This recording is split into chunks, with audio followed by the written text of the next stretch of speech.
All right, all right, all right. Testing, testing. 1, 2, 3, 4. Is this thing on? Ladies, gentlemen, everything in between. What's going on, bitches, hoes, and non-binary bros? What's happening, y'all? What's up, what's up? Can you all see me? But most importantly, can you all hear me? What's going on, people? What's up, what's up? Shout out to the chat, shout out to the chat. Let me just go ahead and pop this bad boy out. Drag it right over to the side. Okay, I'm seeing some of the homies here. All right. What's going on, y'all? What's up, what's up? Shout outs. Oh, the homie Flame showing up bright and early. The constants of life. Death. Taxes. Ask Neos. And Neo saying Doki Doki streams return next week. Also, good evening, everyone. Hey, man, listen. I said they'll be returning on a week. But it was supposed to go down this week. I just got wrapped up with a whole bunch of other stuff with work, so I had to push it. You know what I'm saying? But who knows, man? Maybe tomorrow night. Maybe no. You never know, man. You never know. Don't want to jinx myself. Let's see if you're at work but still gonna tune in. Oh, shout out to my homie Rhino. I appreciate you, brother. I appreciate you checking in from Queens, my guy. Oh, we got the amazing JD ready to tune in. Bet Neo's missing his girl right now. Ayo, Jason, I'm gonna need you to relax, bro. Man, I hung out with this dude Jason last night. We was in the city. Yo, this dude, he acting reckless right now. He acting reckless. Don't let him know, man. Who else we got? We got Ghost Fixter. What's going on, bro?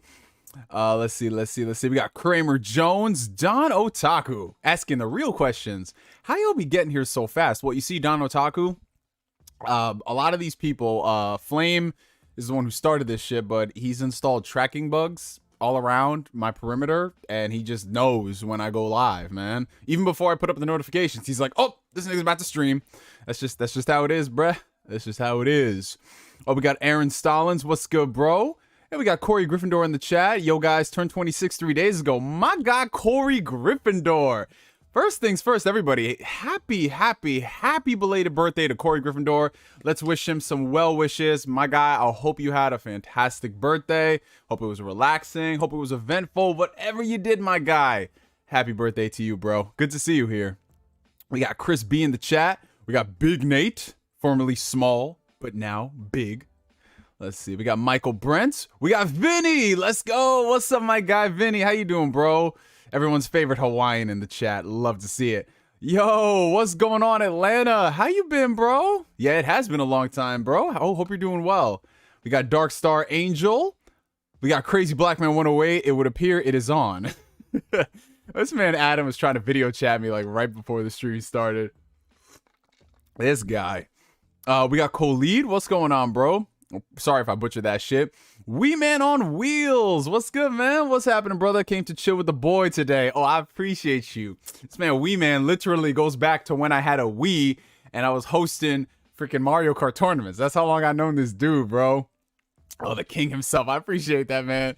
I appreciate that. Finally watching you from the beginning. Hey, look at that. You see? You can just come along and enjoy the ride, man. Hopefully it doesn't get too wild tonight. We got the Blue Flame.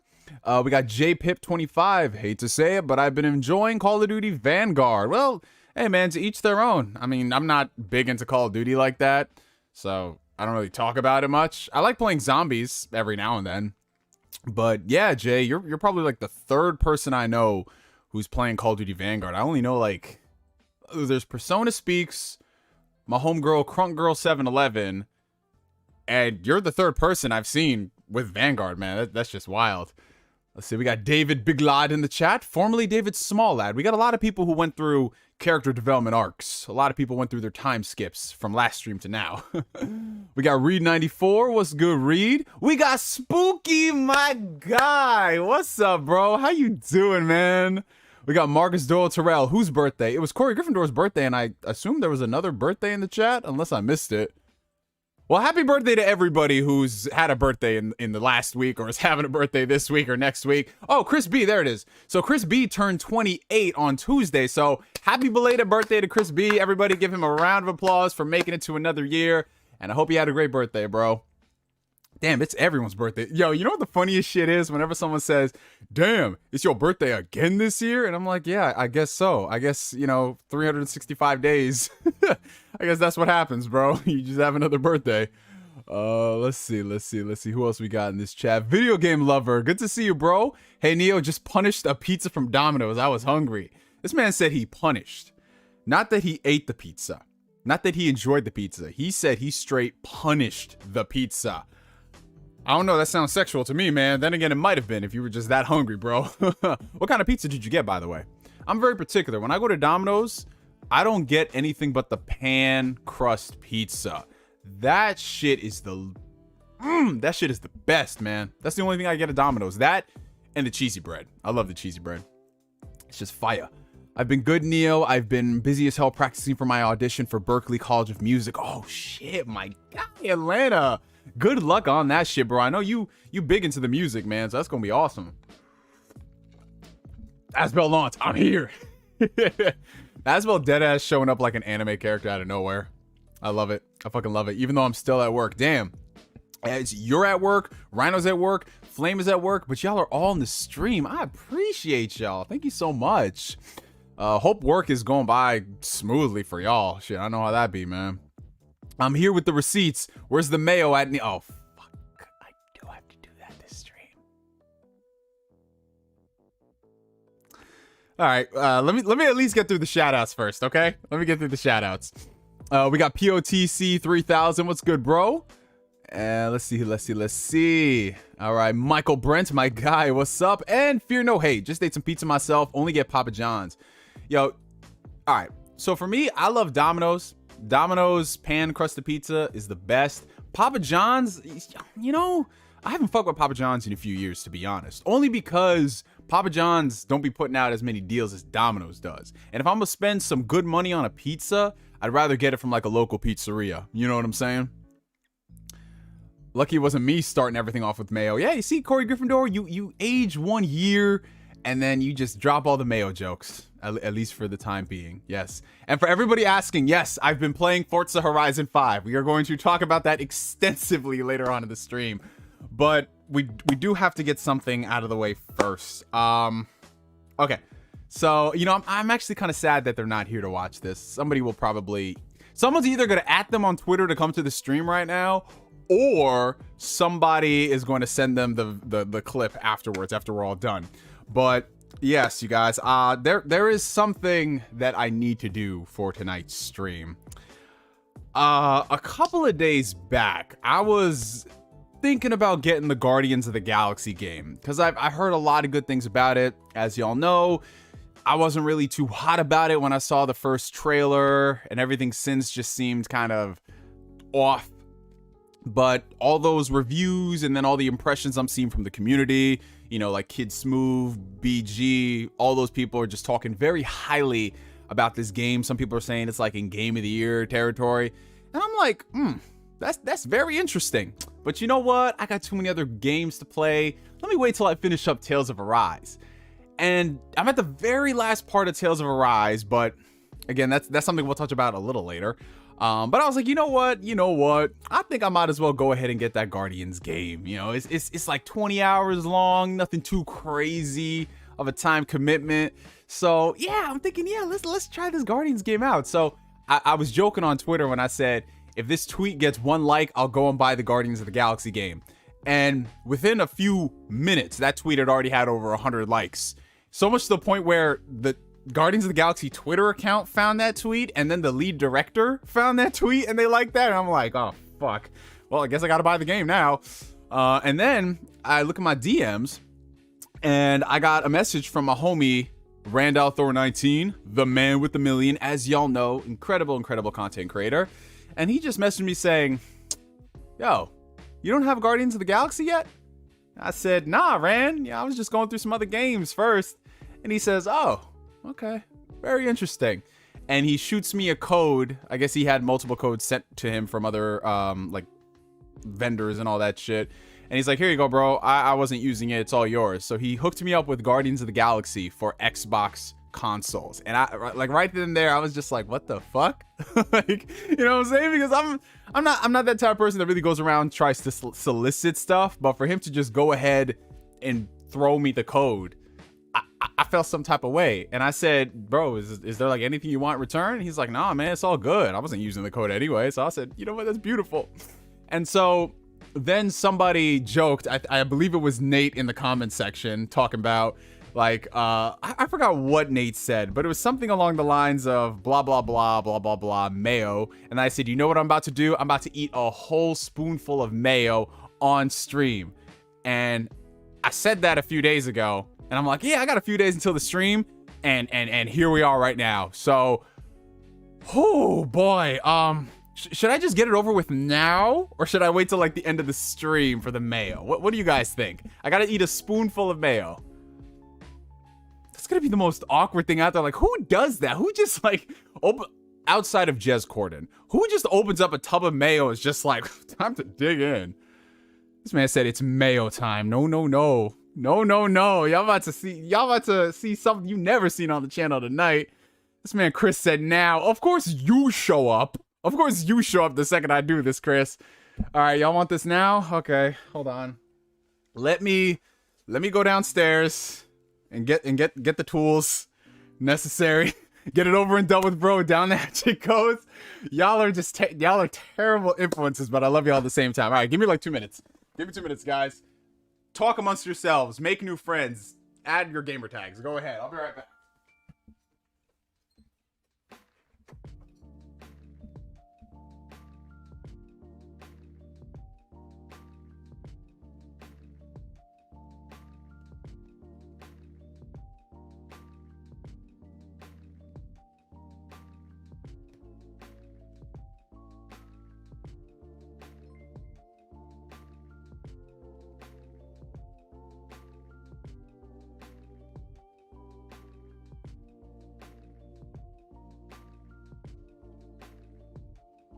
Lord, give me strength. Okay. All right, guys. It is it's time. I've procured the tools. Okay. So, I don't have my usual jar of mayonnaise that I get, the nice organic one made with just a few ingredients. I just had this shit that was in the fridge from ShopRite. Bowl. Oh, here we go. Bowl and basket, real mayonnaise, which kind of concerns me. What were they using before? If now they can title this real mayonnaise. Very interesting. Oh boy. We about to do this, y'all. Oh, this hasn't even been opened either. Oh wow, you're in for a show tonight, man. You can just take this off. Oh my god. Screw the foreplay, let's just get right into this.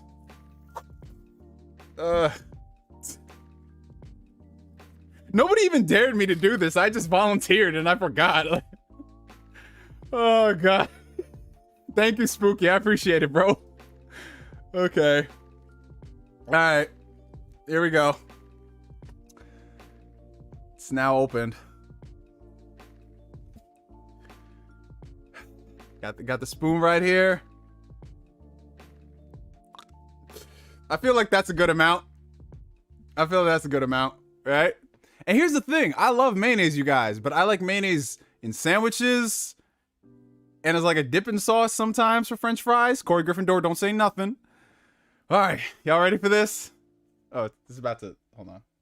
All right, that was about to fall. This man said, God damn. All right, y'all ready? Y'all ready for this shit? Oh, also, y'all better hit that like button. Y'all better hit that fucking like button like no tomorrow. I want y'all to get them like numbers up for what I'm about to do. All right, y'all ready? Jason, I gotta do it. I gotta do it. Pira said I finally caught the stream at a good time. You were a sick individual. All right, here we go, guys. On the count of 3. 3, 2, 1.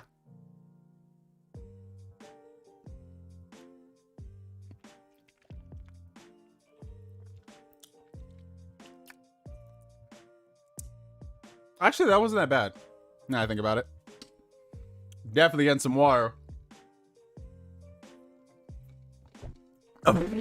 Yo, y'all in the comment section killing me, bro. I don't know what was worse. The fact that I made it out like this was a terrible thing, or it's over and done with. Fuck it. All right, I'm gonna bring this downstairs, so the mayo scent does not stay here. I'll be right back.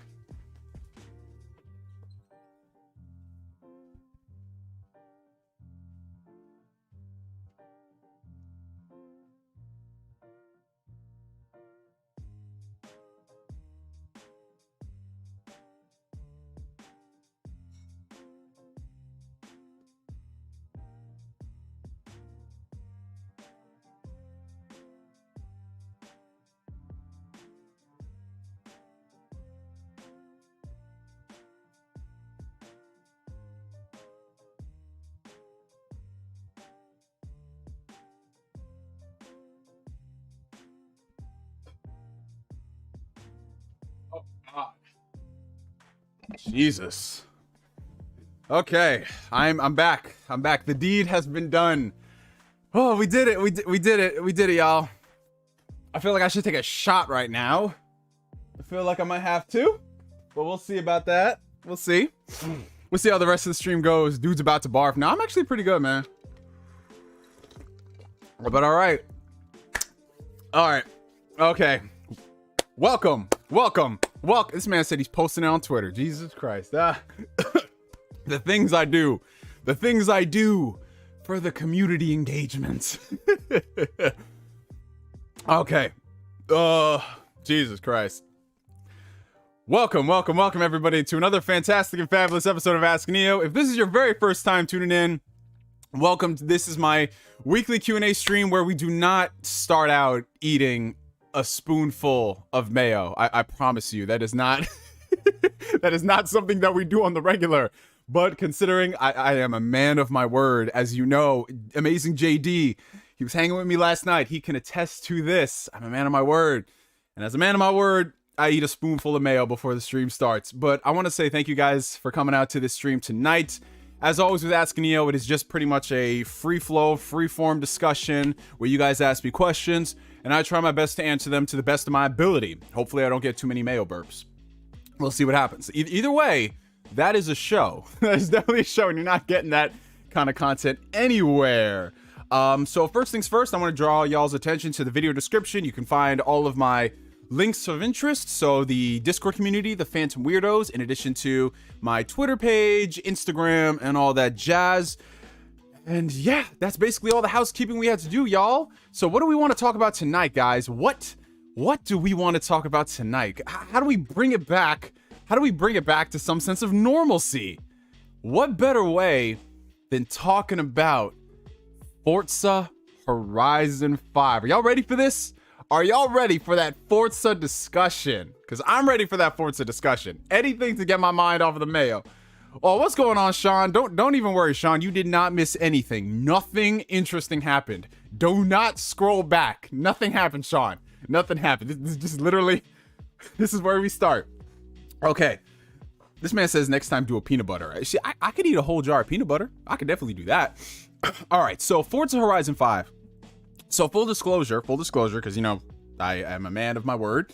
I was sent a review copy of the Forza Horizon 5 Premium Edition a couple of days before launch. So I want to say thank you so much to everyone over at Team Xbox for the opportunity. And I got a chance to drive around in Forza 5 and do all the cool stuff that all the cool kids do. And it's really interesting because this is my very first time playing a Forza game at launch. As you guys know, I have not been gaming on Xbox for the better part of the last decade. So my last Xbox game was Halo 4. And before then, I really wasn't into... You guys know I'm not a big racer. I don't really play simulation racers. My extent of racing is like Mario Kart, like Sonic All-Stars Racing. Very, very cartoony, comedic type of racers. That's my bread and butter. I like that. But there was something always interesting about the Forza Horizon games that even though I didn't have an Xbox, they looked pretty fun. So when I got my Xbox One X last year, I tried out Forza Horizon 4 and I really enjoyed myself. Now, mind you, I didn't put too much time into it because where I landed in the game, there was just so much stuff to do that it was kind of overwhelming, if you guys understand what I'm talking about. Sometimes you play a game and there's just way too much stuff happening, and then like I was driving around trying to do the campaign, then I look and there's this thing to do, and then there's a whole Lego thing to do, and I'm like, what the fuck do I do? So I stalled after 10 hours of playtime. But Forza Horizon 5 was the next big entry in the series, and I'm thinking, okay, you know what, I'm gonna try this out at launch. And guys, I'm gonna be real, I have not had a more perfect entry into a racing game than I've had with Forza Horizon 5. I'm coming at this from the perspective of someone who is basically a noob. I'm not someone like Ains. I'm not somebody who knows the ins and outs of the Forza franchise. I'm not that type of person. So I'm looking at this as, okay, how can you make this appealing to me, a newcomer who is willing to invest the time and learn the game and learn everything about the cars, but have it done in a palatable way. And by God, man, Playground Games, it's literally like they ticked all of the boxes that needed to be ticked for new people getting into this franchise, while appealing to the best parts about why people like the Horizon series. So immediately from the get-go, the first thing that I noticed out, like, I don't really want to speak too much about the visuals and the audio design, because that's stuff that you expect at this point.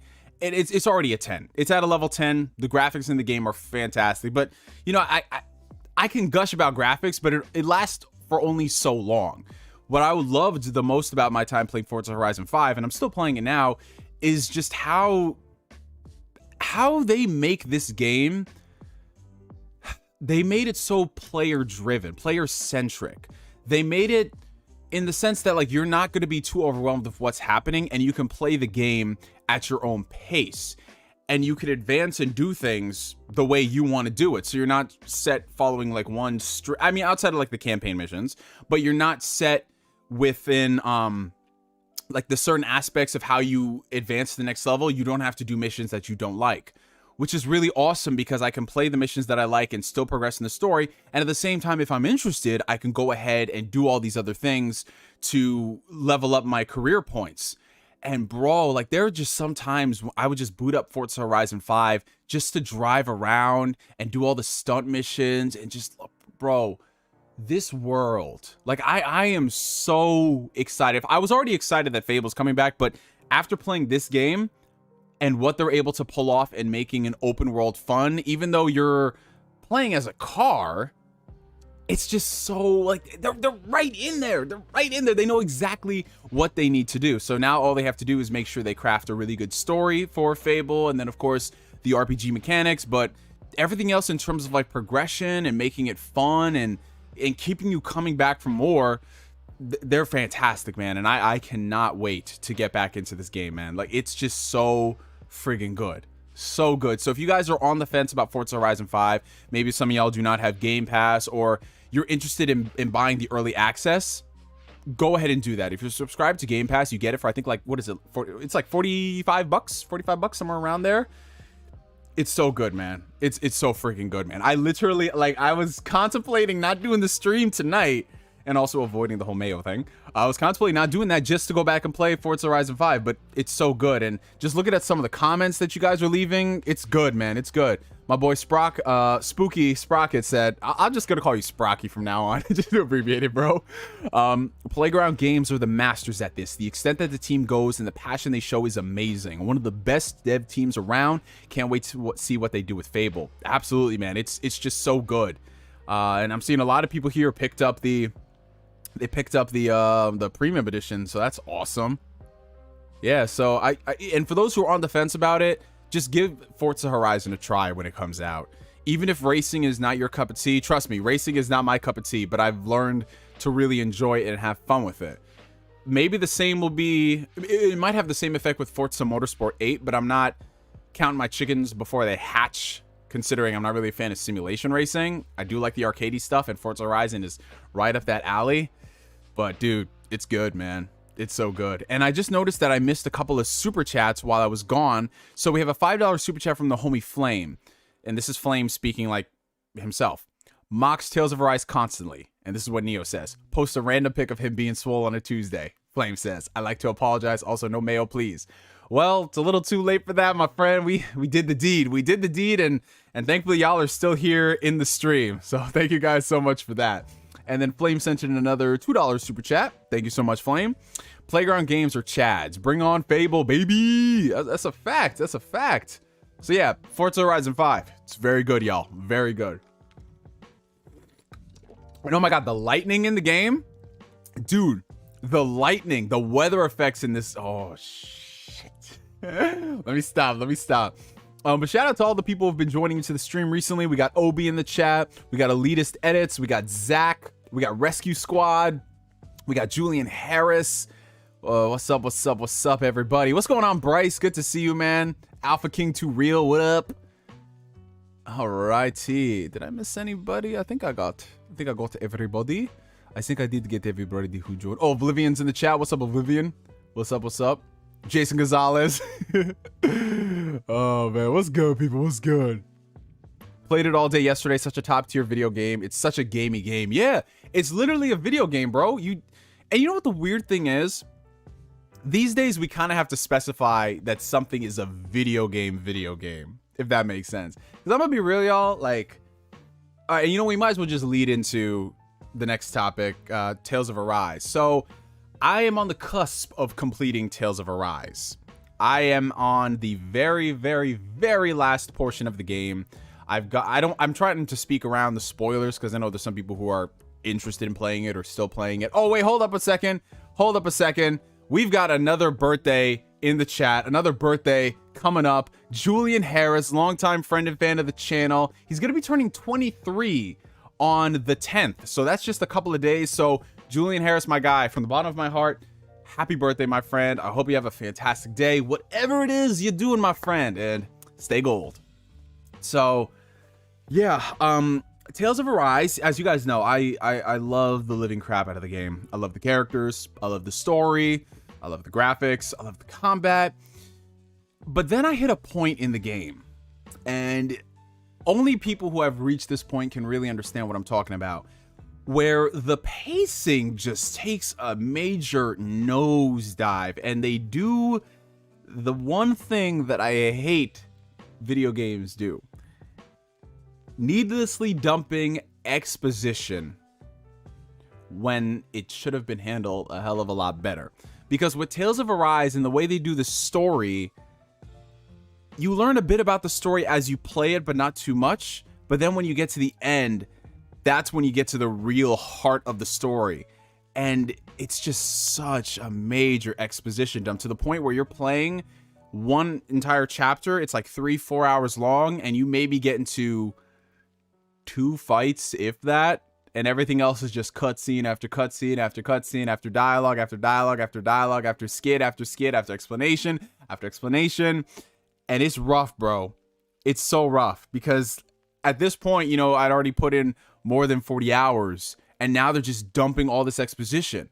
Now, I'm not saying that the stuff they're telling me is bad, because it isn't, but just the nature of playing a game for 40 plus hours and all of the major story stuff is dumped in the last section. And then I'm just sitting there with my controller like, all right, I wish I would have learned this while I was playing the game for 40 hours. But yeah, it's definitely something that I do have to knock points for, because the rest of the game is fantastic. But that right then and there, bro, it's going to kill my desire to go back and replay it, knowing I have this major exposition dump that doesn't take 20 minutes.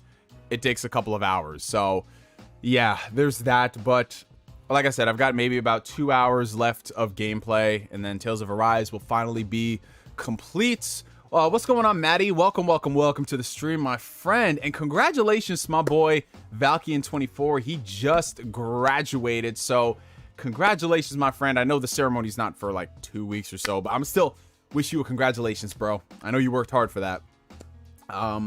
So yeah, Tales of Arise, that is almost complete. Obviously, I've been going through Forza Horizon 5 over the past couple of days, and then I've been playing, what's it called? I've been playing more of It Takes Two. Now, mind you, I bought It Takes Two when it came out, but I never had a chance to play with people because everyone was always busy at the time. So I've been running it with my boy Joaquin, and dude, It Takes Two. I'm not even gonna lie, y'all. This might be presumptuous for me to say, but It Takes Two is right up there with like Game of the Year material, bro. Just the level of creativity and how it, like, dude, there aren't a lot of games made like this. So you appreciate them so much more, man. So I've been going through It Takes Two. That's been a lot of fun.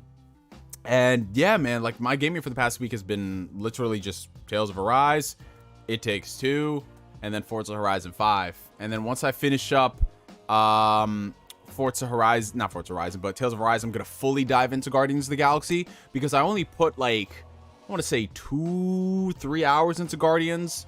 And Guardians is interesting, but I don't think I've really hit that point in Guardians where people say, yo, this game is friggin' awesome, because a lot of the beginning is, you know, tutorial missions and then getting to know the characters and the lore and all that stuff. But based off what I have been playing, the highlights for the Guardians of the Galaxy game, the writing is really spectacular. I mean, obviously it should be, considering the developers, Eidos Montreal, they also worked on the recent Deus Ex games, and that has really good writing.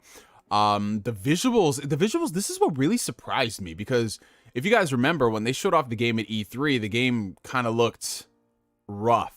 You know what I'm saying? It looked like the game needed another year in the oven. Either they have some wizardry over there in Canada and they were able to clean it up before launch, or it probably was an earlier build of the game. But dude, playing the game and then seeing the beautiful locales, the planets, the character models look great. Like, seriously, it's dope.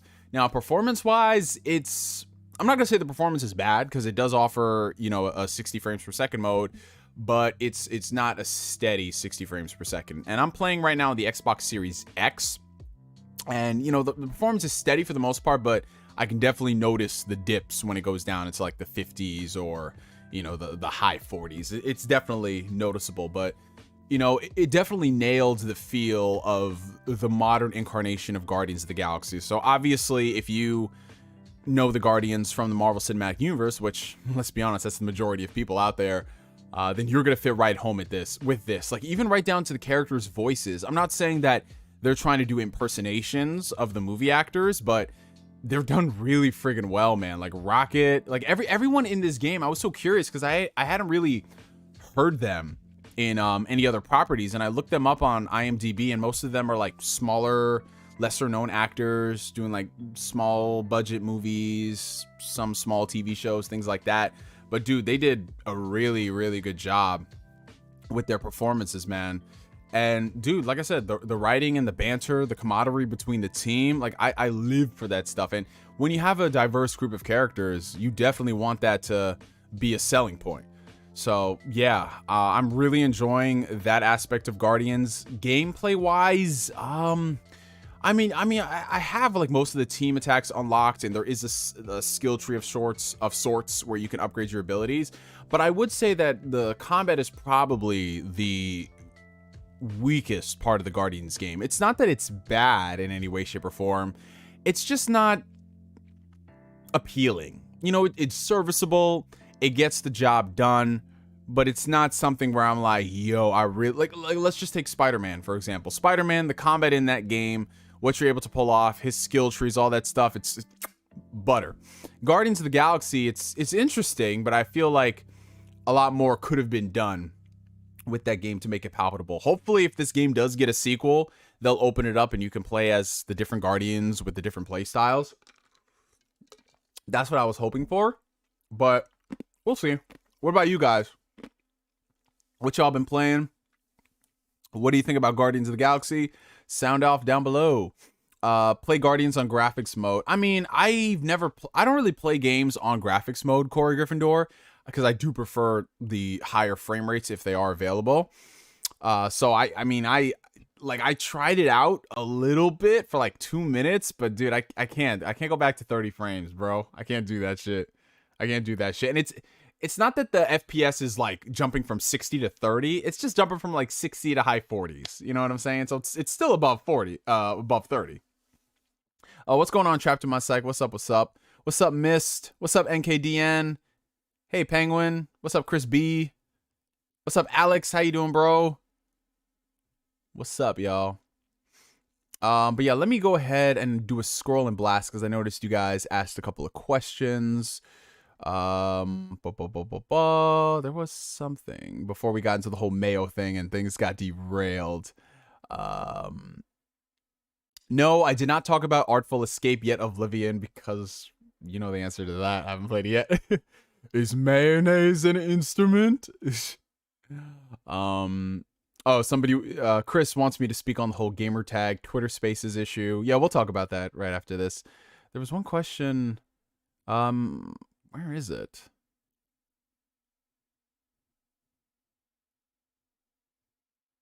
I can't find it. It was around here somewhere. Either way, if I didn't answer your question, make sure to post it again, you guys. Make sure to post it again. Okay, I'm seeing y'all on some good games. Nice. Okay, so Christopher B asks, in college, how are you able to balance gaming, anime, schooling, studying, since I'm having a hard time on that? Well, to answer your question, Chris, something has got to give. That's the best way I could describe it. So in my busiest semesters in college, obviously things had to take a backseat to studying. And I learned that the hard way because there was a couple semesters where I really didn't do that great. And, you know, when I got very lazy and I didn't focus and I prioritized other things, my grades suffered. So I would say focus on the things that matter. Obviously, if you're in school right now and it's something that you want to do, then you're going to have to focus on your studies. So a great piece of advice that I always use is always get ahead of the game.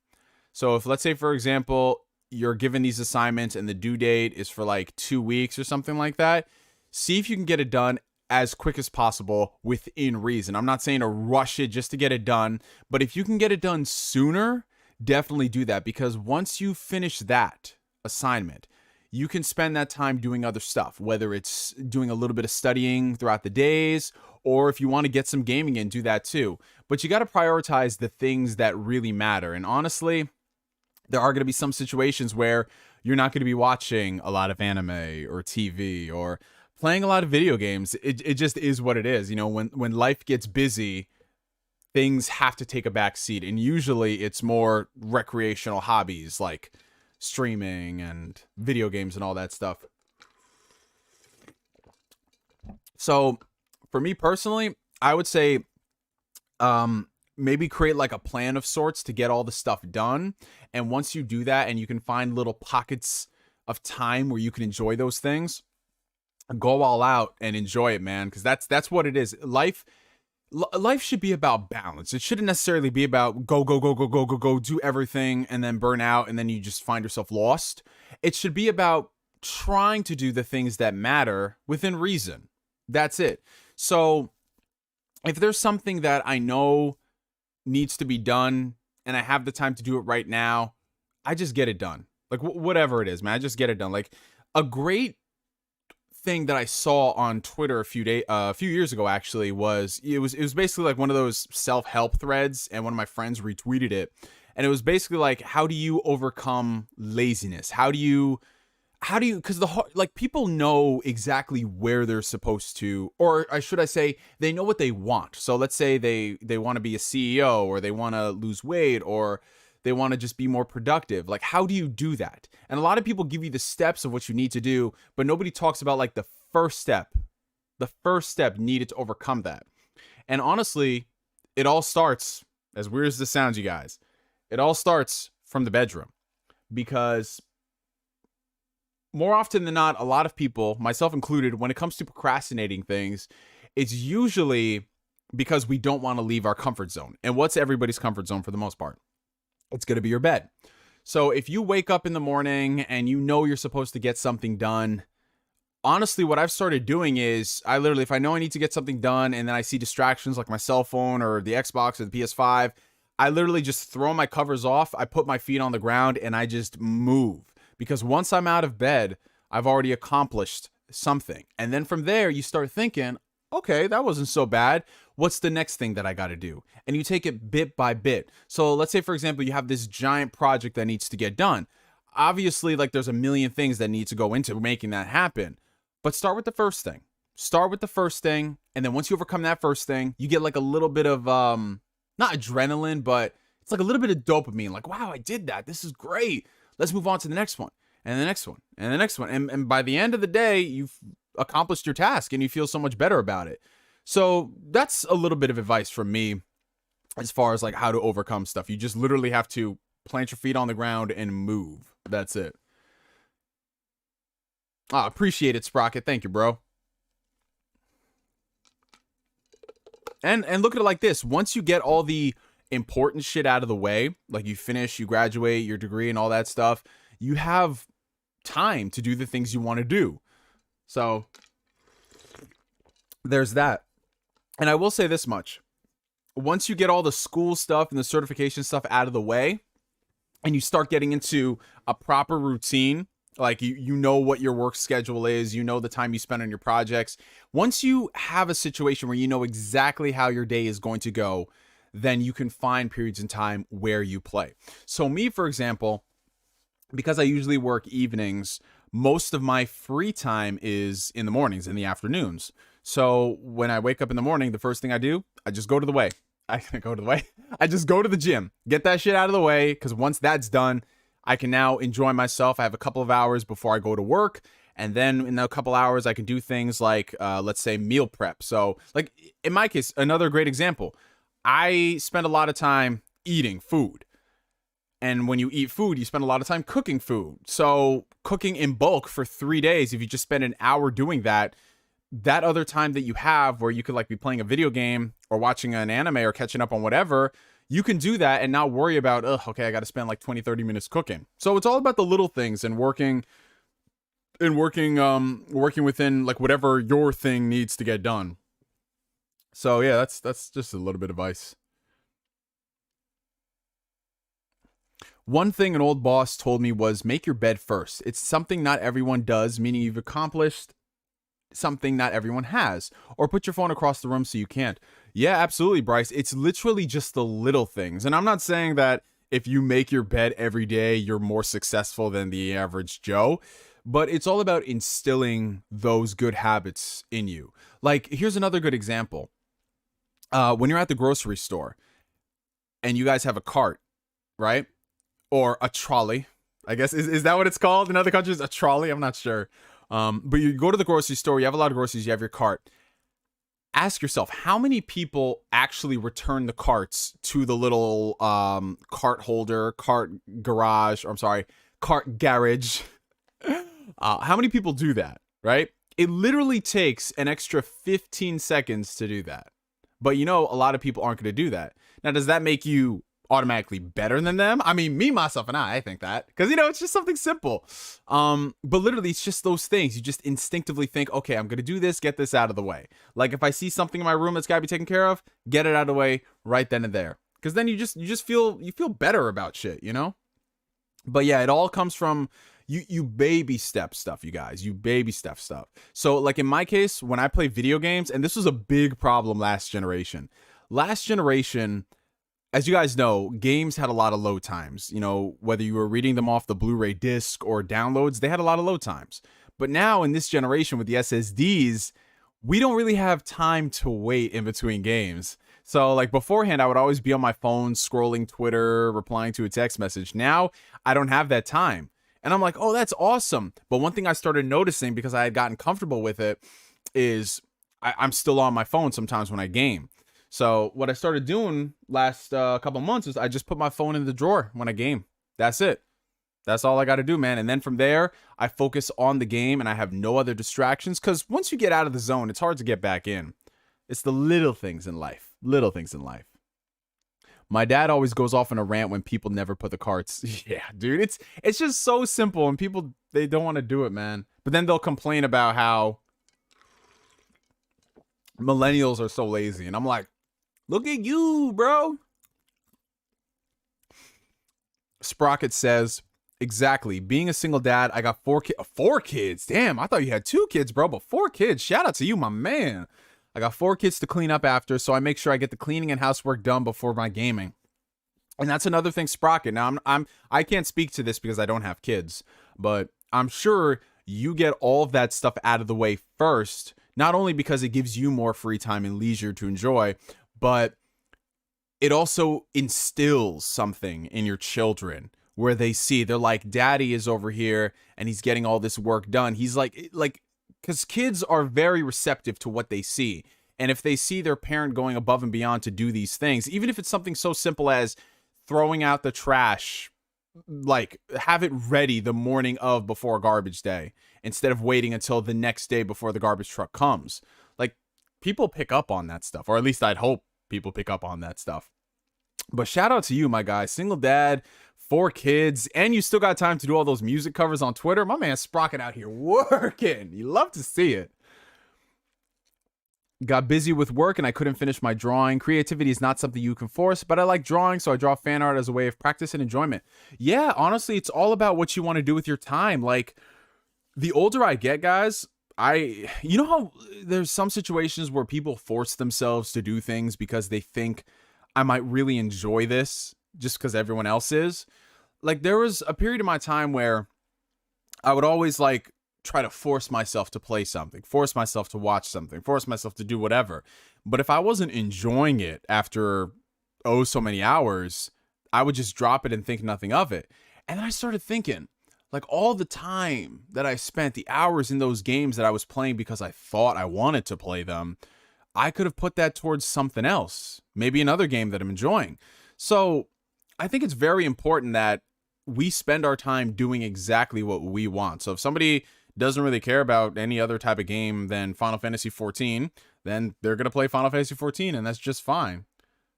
Because everyone, they like to make it seem like, oh, you gotta, play all these things to be considered. And, we might as well just go into that next topic right now. So I'm not sure if you guys are on Twitter like that. Most of y'all are here, so you've probably seen what's going on. Okay, Jason, take it easy, bro. Thank you for coming through the stream, man. But over the past couple of days, the past week, there's been this ongoing thing happening on Twitter, in the Twitter spaces, talking about gamer tags and trophies and all of that stuff. And it's prompted some interesting discussions from people, asking about your credibility as a gamer based off your gamer tag and your trophies and yada, yada, yada. I'm gonna just say my piece on this whole situation. Honestly, I don't necessarily care about people needing to show their achievements or their trophies to do things. What's good, brother? Good to see you, man. I don't really care much about people's trophies or achievements as a general rule to classify them as a gamer, because like, if someone only plays MMOs, am I going to tell them that they're not a gamer? If someone only plays racing games, am I going to tell them that they're not a gamer? No, that's asinine. But I think it's kind of weird, and this is the only time I'll ever dip into this territory. I think it is kind of weird that you have a lot of people out in this community who talk a lot about games, but when push comes to shove and we ask, like, did you really play this game?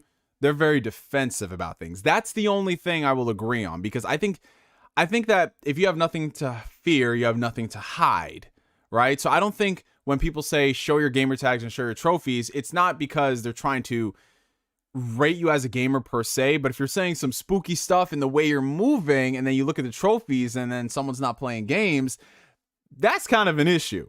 So I don't think that it's a problem to ask people for gamer tags. And I also don't think that you need to see someone's gamer tags to see if they can really speak on something. You know what I'm saying? Like, if we're talking about, like, let's say the Horizon Forbidden West controversy, you don't need to play any games like that. You don't need to have played Horizon Zero Dawn to speak on how egregious that was and Sony was trying to get away with ripping off people. You don't need to. Now, if you're talking about the quality of the Horizon game and you haven't played the first one and you're talking about this and everything, that's when things get a little spooky. But yeah, everything you got to take on a case-by-case basis. Everything is not black and white. It's you know how things are. Things are gray in life. But yeah, the one thing I will say, and everyone should be in agreement on, them Twitter spaces is just fucking toxic, man. Like, originally, it started out as a good idea, a great way to interact with the community, and look what happens in the span of just a few weeks, man. It just becomes all toxicity and people going crazy and sending death threats and all this stuff. It's like, dude, I got to question a couple things. Like, number one, do any of these dudes have jobs? Like, I got a question. Do these people really have employment? Because they be in them Twitter spaces from sunrise to sunset, bro. I'm like, what the fuck is going on here, right? And number two, yo, this is video games. You don't need to be threatening people over video games. You don't need to be asking people, like, making fun of their family or their loved ones over video games. You don't need to be doing any of that shit. Like, we're all here to talk about gaming. But, you know, these people, they gon' people, man. And honestly, that's why I just don't interact with it like that. You know, like every now and then I'll look at some spaces, but I don't really contribute. Because, you know, like 99% of the spaces that I see is just some fuckery. You know, Twitter spaces make Jerry Springer look like daycare. Yo, dude, oh my God, man. People be treating those Twitter spaces like Crips and Bloods, bro. Shit is crazy. It's absolutely insane. And you know what the sad thing is? People just entertain it. You know what I'm saying? Like, these are the folks, they show up to those Twitter spaces, they keep talking, they keep this shit going, and it's just like, bro, come on now. If you don't want to deal with that nonsense, just focus on you and do your own thing. Like, I'm all for talking about video games, having fun with video games, and occasionally throwing shots, like funny stuff here and there. But the lengths that these people are going, bro, this shit is insane, man. Like, y'all could be playing games right now. Like, shit, a bunch of 15-year-olds. That's true, Sean. That's true. That's true. But, you know, thankfully, like, I run in pretty civilized circles, so I don't encounter all those wild fanboys. You know what I'm saying? We have a $6.99 Canadian super chat coming from Leon. Thank you so much, bro. I have lots of games for PC, PS5, even got Call of Duty Vanguard. My work/job is taking most of my time. Yeah, that's just the nature of the beast, bro. When you look at, like, working a full-time job and then you factor in commuting and then maybe some time spent off the job, you're still working. It can happen, bro. But, you know, life is definitely about balance. And which is why I'm not in no rush to get married and have kids. Because I know the second that happens, those kids, they my life. Gaming takes a major backseat until it becomes like I can have a flow of sorts.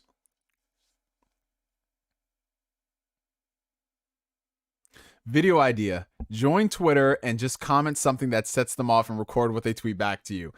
You know what the crazy thing is, Bryce? The sad part about it is that, like, I could just tweet something and people will still take it the wrong way. Like, I can come at this, like, very respectful. I can come at this where it's just a very simple tweet and people are going to have issues. Like, I remember I put a tweet out saying, put Persona on PC, Xbox, and Nintendo Switch and watch the world begin to heal.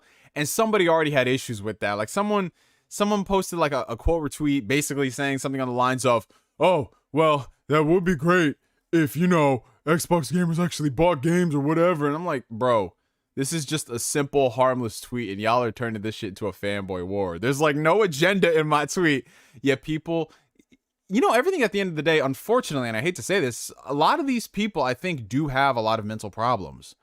And I don't like saying that just regularly, because it does a disservice to people who do have problems, but I think a lot of these people could do with some honest to God therapy, because there's no way in the world you can come to people and you start acting aggressive and violent over pieces of plastic, bro. That's just something else.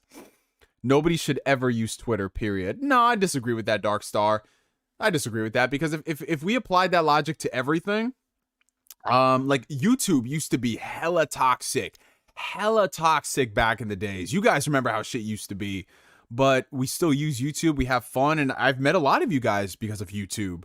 So, and same thing with Twitter. Like, Twitter, like, there's no way in the world I would have met such amazing people like Sprocket. He's here in the chat. Like Flame when he's not being annoying. I love you, Flame.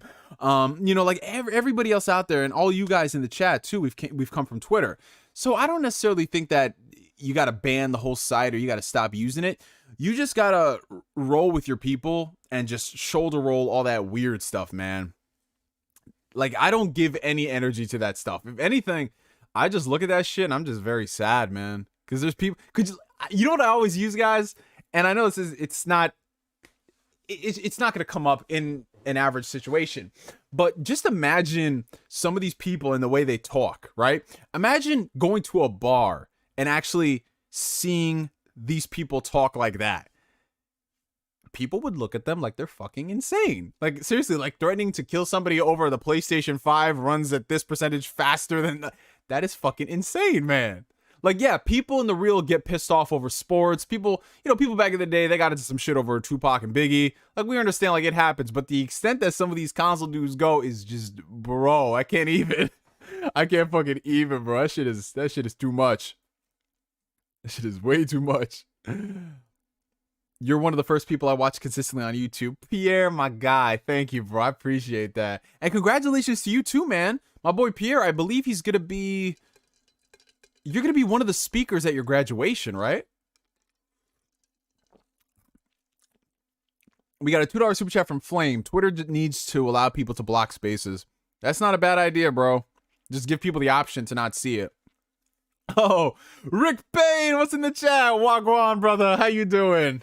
We'll catch the show later. Off to play Forza 5. You have fun, my guy. You have fun, bro. Good to see you, man.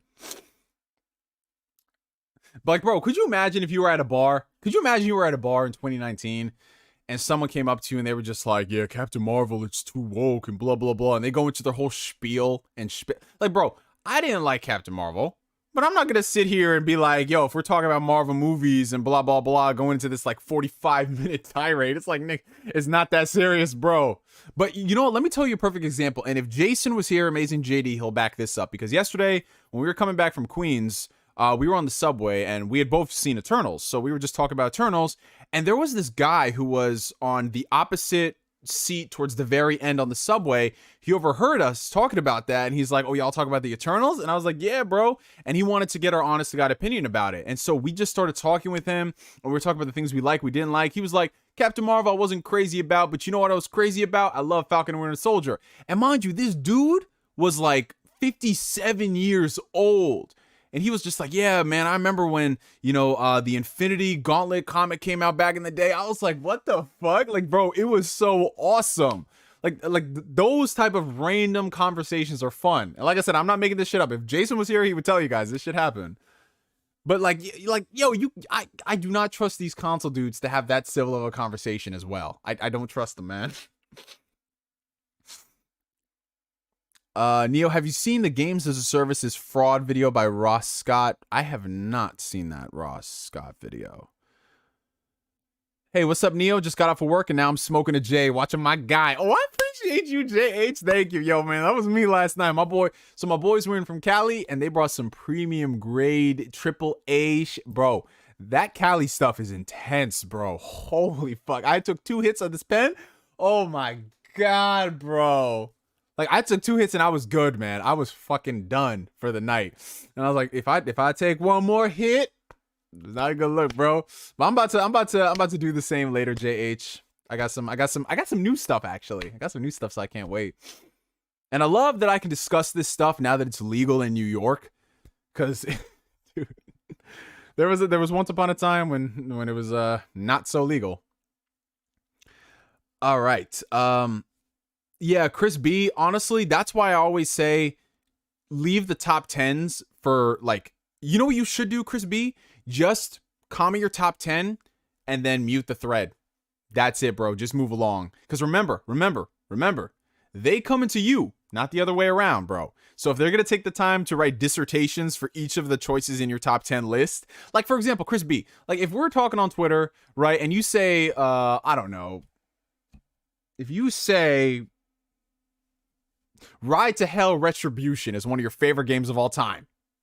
If you said that, I'd be like, bruh, what? But I'm not going to sit here and question your opinion and say that you're this, that, and the third. I don't do that shit, bro. But there's some people that will legit come at you like you literally kicked their grandma and the grandma's puppy just because you like that game. People are weird, bro. People be different. Cali Smoke is the shit. When I was over there in the America before COVID, Danksta Blue was Sprocket, my God. Yo, the one thing I can't wait till everything gets back to some sense of normalcy and conventions open up. Like, I'm talking full-on conventions, not like 2% capacity, 2 events, 2 people, and a stick. I'm talking full-on conventions like E3 and PAX and all that. Because I would love to meet you guys. Like, we are going to tear shit the fuck up, bro. Like, oh my God.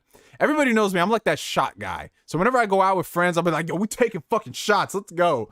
Like, set it up for the table, man. I'm that type of person. So if we ever go to like E3 or something, I'm thinking we might as well like rent out a restaurant or something, get a whole big meetup, and we all come together. Like, bro, that shit would be fun. That shit would be fun. That shit would be so fucking fun, man. I can't wait. Yo, that Cali weed is so different, bro. So different. Oh, God. So we got a couple questions, but before I get to that, I want to get to the $5 super chat coming in from the homie, Tundi Abimbola. Thank you so much, my friend. So, with the rumor that Halo Infinite will have an early access premium. I didn't even know that. Wow. Do you think Game Pass subs will be left like with Forza? Okay, so I assume the early access premium is going to be along the lines of Forza Horizon, where you pay $40 and you can play the game 4 days early. I assume it's running under the same degree. Honestly, bro, I mean, I don't really have an issue with it because the way I look at it is like this.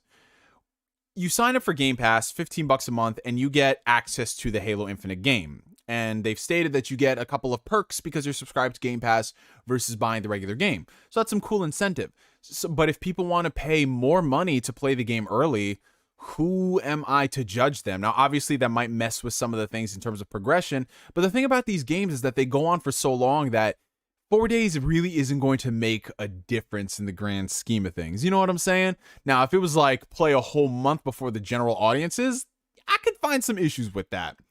But if it's exactly the same as Forza, people are going to have fun with it. And then, if anything, that will increase the word of mouth. They might get some extra sales into that premium version. But yeah, if anything, I mean, look, Forza Horizon 5 in early access, I think they have like close to 1 million players. That's insane. 1 million players in early access. And the game is not even available for everybody yet. So just imagine how many numbers this game is going to post next week. Neo, my guy, the DBZ poster is still crooked. Yo, Bernie, I know, bro. I'm going to fix this after the stream. I'm going to fix this shit, bro. Don't worry. Next time, it'll be good. Okay, so let's get back to some of the questions. You already know if and when you have kids, you got to put them onto gaming and anime. Absolutely, bro. I actually can't wait to introduce them to stuff like Avatar: The Last Airbender, the OG Transformers movie, all those things. But I'm probably going to wait until they're at an age where they can truly appreciate it. So maybe like 3, 4, 5 years old. I'll probably put on Star Wars, see if they like it. You know what I'm saying?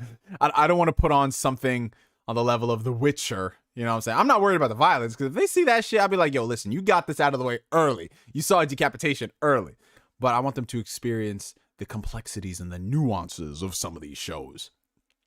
I don't know why I go straight Italian when I do that, but I don't speak Italian. Let's see. Twitter is like anything else. I like to say there's good and bad in every culture and in most things. Twitter, you can meet some really good people, but then you flip the coin and you find the bad. Absolutely, Sprocket. But you know what the benefit is? The good people outweigh the bad. You know what I'm saying? Like, I see a lot of wild shit on Twitter, but at the end of the day, I'm like, okay, nah, I'm good. I got the good people to follow. Just walk up to someone at a bar and say, bro, the dude over there in the corner is a PlayStation fanboy, and watch them attack each other. Imagine if it was that simple. That shit be crazy, bro. Like that, could you imagine if like you're coming out of a fucking GameStop or a Best Buy and you just bought a fucking Xbox or a PlayStation and you have a fanboy tell you, return that and get the other one? Like, bro, that's some weird shit. That's some very weird shit.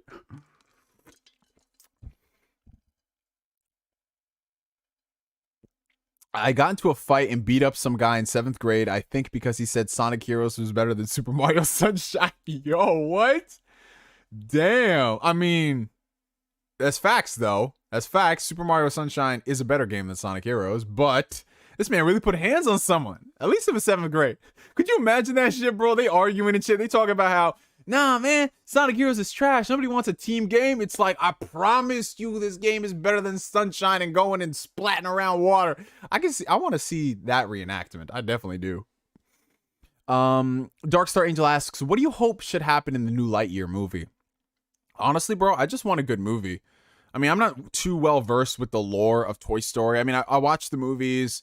I did watch Buzz Lightyear of Star Command as a kid, but I'm not, I have no type of anything that I look forward to in the movie. I just want it to be a really good movie. And Pixar, for the most part, they're really good at that. So I don't really have much expectations.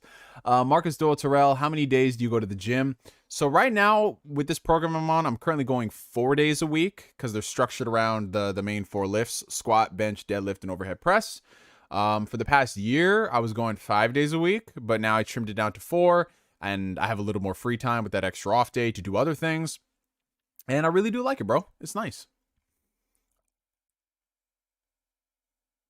Pennsylvania needs to get on that legalizing train. Yeah, bro. But you know, the cool thing is Massachusetts, I believe it's legal there too, so you could hit up them dispensaries. Are mobile gamers real gamers? I mean, they play mobile games. I think they are a gamer, but it's not the same type of gaming that we do. Like, yeah, they play mobile games like that, so I think they're gamers, but I don't think that they're not in like the same conversation as us, if that's what you're referring to. But if they know everything about mobile games to a T, and they have a great understanding and they have a great knowledge of the inside of what makes a good mobile game and everything surrounding that, I mean, who am I to say that they aren't? Because just because I know a lot of the stuff that happens in the console and the PC world, and they know everything about the mobile stuff and I don't, I mean, they're infinitely more experienced in that. Because people still look at people who play mobile games like Candy Crush and Clash of Clans and all that stuff, which that is the vast majority by comparison to something like Fire Emblem or, like some of the other stuff that's out there. As you can see, I'm not too well versed. I know like Fire Emblem, Genshin Impact. There's that Dragon Ball Dokkan battle game, and then that's all I really know about like mobile games people in our circle play. We gonna light up the town, Sprocket. Oh hell yeah, bro! I'm down with that shit. Hey Neo, by the way, are you gonna try to set up a meet and greet? Dude, I'm thinking about doing that. Oh, and I'll get to the super chats right after this question, you guys. Thank you so much. I'm trying to set up a meet and greet for the Northeast. I was thinking, because there's a lot of people around the Northeast area, that we try to host something in New York City. That'd probably be the easiest way for everyone to get together. So maybe we might like rent out a whole restaurant and we get together, or we might rent out a movie theater and we go watch like I don't know. I mean, like part of me was always thinking that maybe for like the next Spider-Man movie or the next Batman movie, we have like this whole day planned where we just, like I said, rent out a restaurant, we have dinner, and then we rent out a theater, everybody chips in, and we just spend the whole day chilling, you know what I'm saying? Like, I think that would be a lot of fun, man. Like, I gotta look into the logistics of that, and I also have to talk to people like King David and Lord Cognito from the Iron Lords podcast. Probably Sav as well, Lord Sav, we can do that too. And just with a whole bunch of other YouTubers, maybe we can get like BG to come along, maybe Black Bond, Kid Smooth, like just a lot of people, man. I think that'd be really cool. But again, we'd have to do it. We'd have to do it when it makes the most sense for everybody. So right now in New York City, you have to be vaccinated, or at least partially vaccinated, to go ahead and attend any indoor venues. So like restaurants, gyms, things like that. So I don't know if anyone here. Yeah, I mean, I don't care if you are or you aren't, but I'm vaccinated. I'm waiting to get my second shot next week, so I'll have that over and done with. And then, we can start looking at things. I'll look into doing something like that maybe next year when the weather starts to get better. Because, last thing people want to do is just fucking meet up and it's cold as shit, bro. Like teeth chattering, like, oh, it's so great to meet you, Neo. We got to be warm. You ain't wrong. When I visited my cousin in Liverpool, everywhere we walked, you could smell the weed. Yo, bro, you just ever walk into a place and you just smell loud? Dude, you want to know what was the funniest thing? At my previous job that I worked at, like one of my managers there, she's still she's a sweet old Indian woman, right? And like trying to explain young lingo to her is always a funny thing because she doesn't get it. So one of my tables that I was waiting on, because I'm a server, I was just like, I walked back into the kitchen. I was just like, yo, table 30 smells loud as fuck, bro. And then like the coworkers around me, they're like, yeah, man, I smelled that shit too. And then my manager comes up to me. She's just like, what do you mean it smells loud? And I was like, oh, it literally means it smells like they hot box the car. What is hot box? And I was like, okay, so literally they're all in a car. Like I had to explain all these things to her. And then she was just like, oh, well, why didn't you say they were smoking? Why do you say these terms? She would have preferred us say it smells like weed than saying it's loud. Because, you know, like, there's certain things that you can't say out loud. You just come up with clever ways of going about it. Like, yo, it smells loud or something. And it was just one of the funniest things, man. It was funniest things. Oh, yeah, my brother, he recently got into Delta 8 postings. Because, you know, he's trying to lay off of Bud. So he started doing that. Alrighty, so we have a 279 super chat coming in from the homie Leon. I'm watching you on my new LG C1 48-inch OLED. Ooh, my man Leon done leveled up. I've noticed everyone be getting that C1 this past week, bro. You got it. Shinobi got it. Brap got it. Oh, man, it's crazy, bro. I saw that C1 was on sale for like $1,000. Oof, I don't need another TV, bro, but I might... You know, man, if I ever needed 2 TVs in one room, I would definitely get that shit. Because the thing is, I got my Sony right here. That's nice, but fuck. I should have just ponied up the extra money and got the C1. I should have done it, but, you know, it is what it is. It's still nice. It's 65 inches, man. Little Neo about to watch Inception at 5 years old. Hey, listen, Andrew, if he can understand it as a 5-year-old, he's definitely... going places. I don't know what places he's going, but he's definitely moving. He's going in that way. Neo is going to have Goku becoming Super Saiyan in the background when the child is being born. Absolutely, bro. I mean, I got like a nice little baby playlist. You know, when I'm going to be that father that puts headphones on my wife's stomach just so the baby can listen to music. I'm going to play some good stuff there, man. You know he's going to be listening to some beautiful Yoko Shimomura tracks. He's going to listen to the entire Red Dead soundtrack. Like, yo, it's not a joke, man. I'm serious about this shit. Of course, you got to have the Halo theme in there. Oh, man. Yeah, that Forza early access really stressed me out because I'm a wait for Game Pass, which is supposed to be a day 1, not a day 7 release. Both my buddies are fortunate enough to blow $120 on a game. Yeah, I know that it originally kind of pissed people off because, you know, you could pay money to get the premium edition. But the thing is, Xbox was always doing that before Game Pass. Like, I remember, which one was it? Was it Gears 4 or Gears 5? It was like some game before where if you bought it, you can play it 4 days early. I think it was Gears 4, and that launched before Game Pass. So, yeah, I think it's just something they do, and they didn't want to... You know, because you have different type of gamers who will go and purchase the early access. Obviously, not everyone's gonna purchase the early access. It's only gonna be for the most dedicated. So you can just, like, the people who are gonna buy Forza Horizon 5, they're still gonna buy it. They might not buy it to play it 4 days early, but they're still gonna get it when it comes out. What do you think will come out first? GTA 6 or Kingdom Hearts 4? At this rate, Kingdom Hearts 4. And I can't believe I'm saying that. Holy shit. We have a £2 super chat from the homie Chris B. YouTubers who motivate you or just fun to watch? So, I mean, I don't really go to YouTubers for like a source of inspiration like that. You know what I'm saying? Like, I go to YouTube. Okay, so if I'm in work mode where, like, let's say I watch other content creators, there are some things that I see other content creators do that I'm like, ooh, that's really interesting. Maybe I should go about doing something similar, or at least take those ideas and put my own spin on it. So if we're just talking about YouTubers that I really do enjoy watching, where's my phone? Because I have so many random people that I watch. Like, so just going off my subscriptions list right now, because I'm subbed to a lot of people. Let's see. So going on YouTube right now, of course, I follow most of the people in the community, most of the people in the gaming community. So PTK Blam, he's got his podcast right after this. Comic Book Cast 2. Let's see. Review Tech USA, Angry Joe, John Campia, Seasoned Gaming, Gore the Movie God. There's a bunch of people on here. Mark the Geek, Mr. Matty Plays, Elliot Hulse. Who else is on here?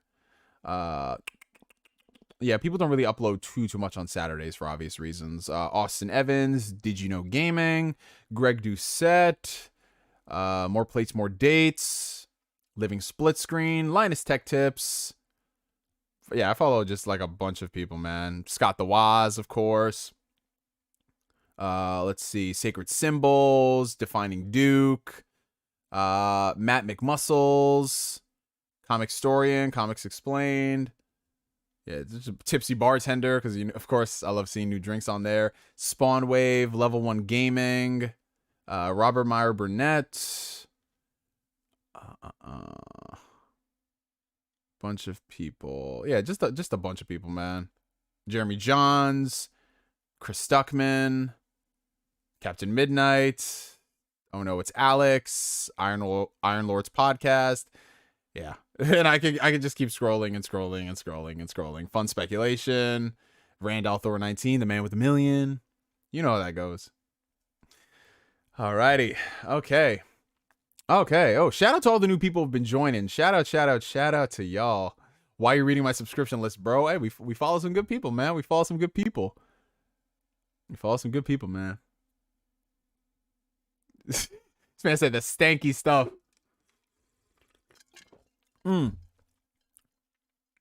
Trying to decide on a movie to watch tonight. John Wick or Winter Soldier? I'm a little biased, so I'd say Captain America Winter Soldier. But you can't go wrong with John Wick either, man. You can't. Just be careful about that intro, bro, because that intro is very fucking heavy. Did Neo mention beat 'em ups? Love that channel. Oh no, I subscribe to Wood. He hasn't uploaded a video in like the past 2 days, so it wasn't on my immediate. Wow, I say Fun Speculation and Mav just pops up. Who told him? Who told this guy?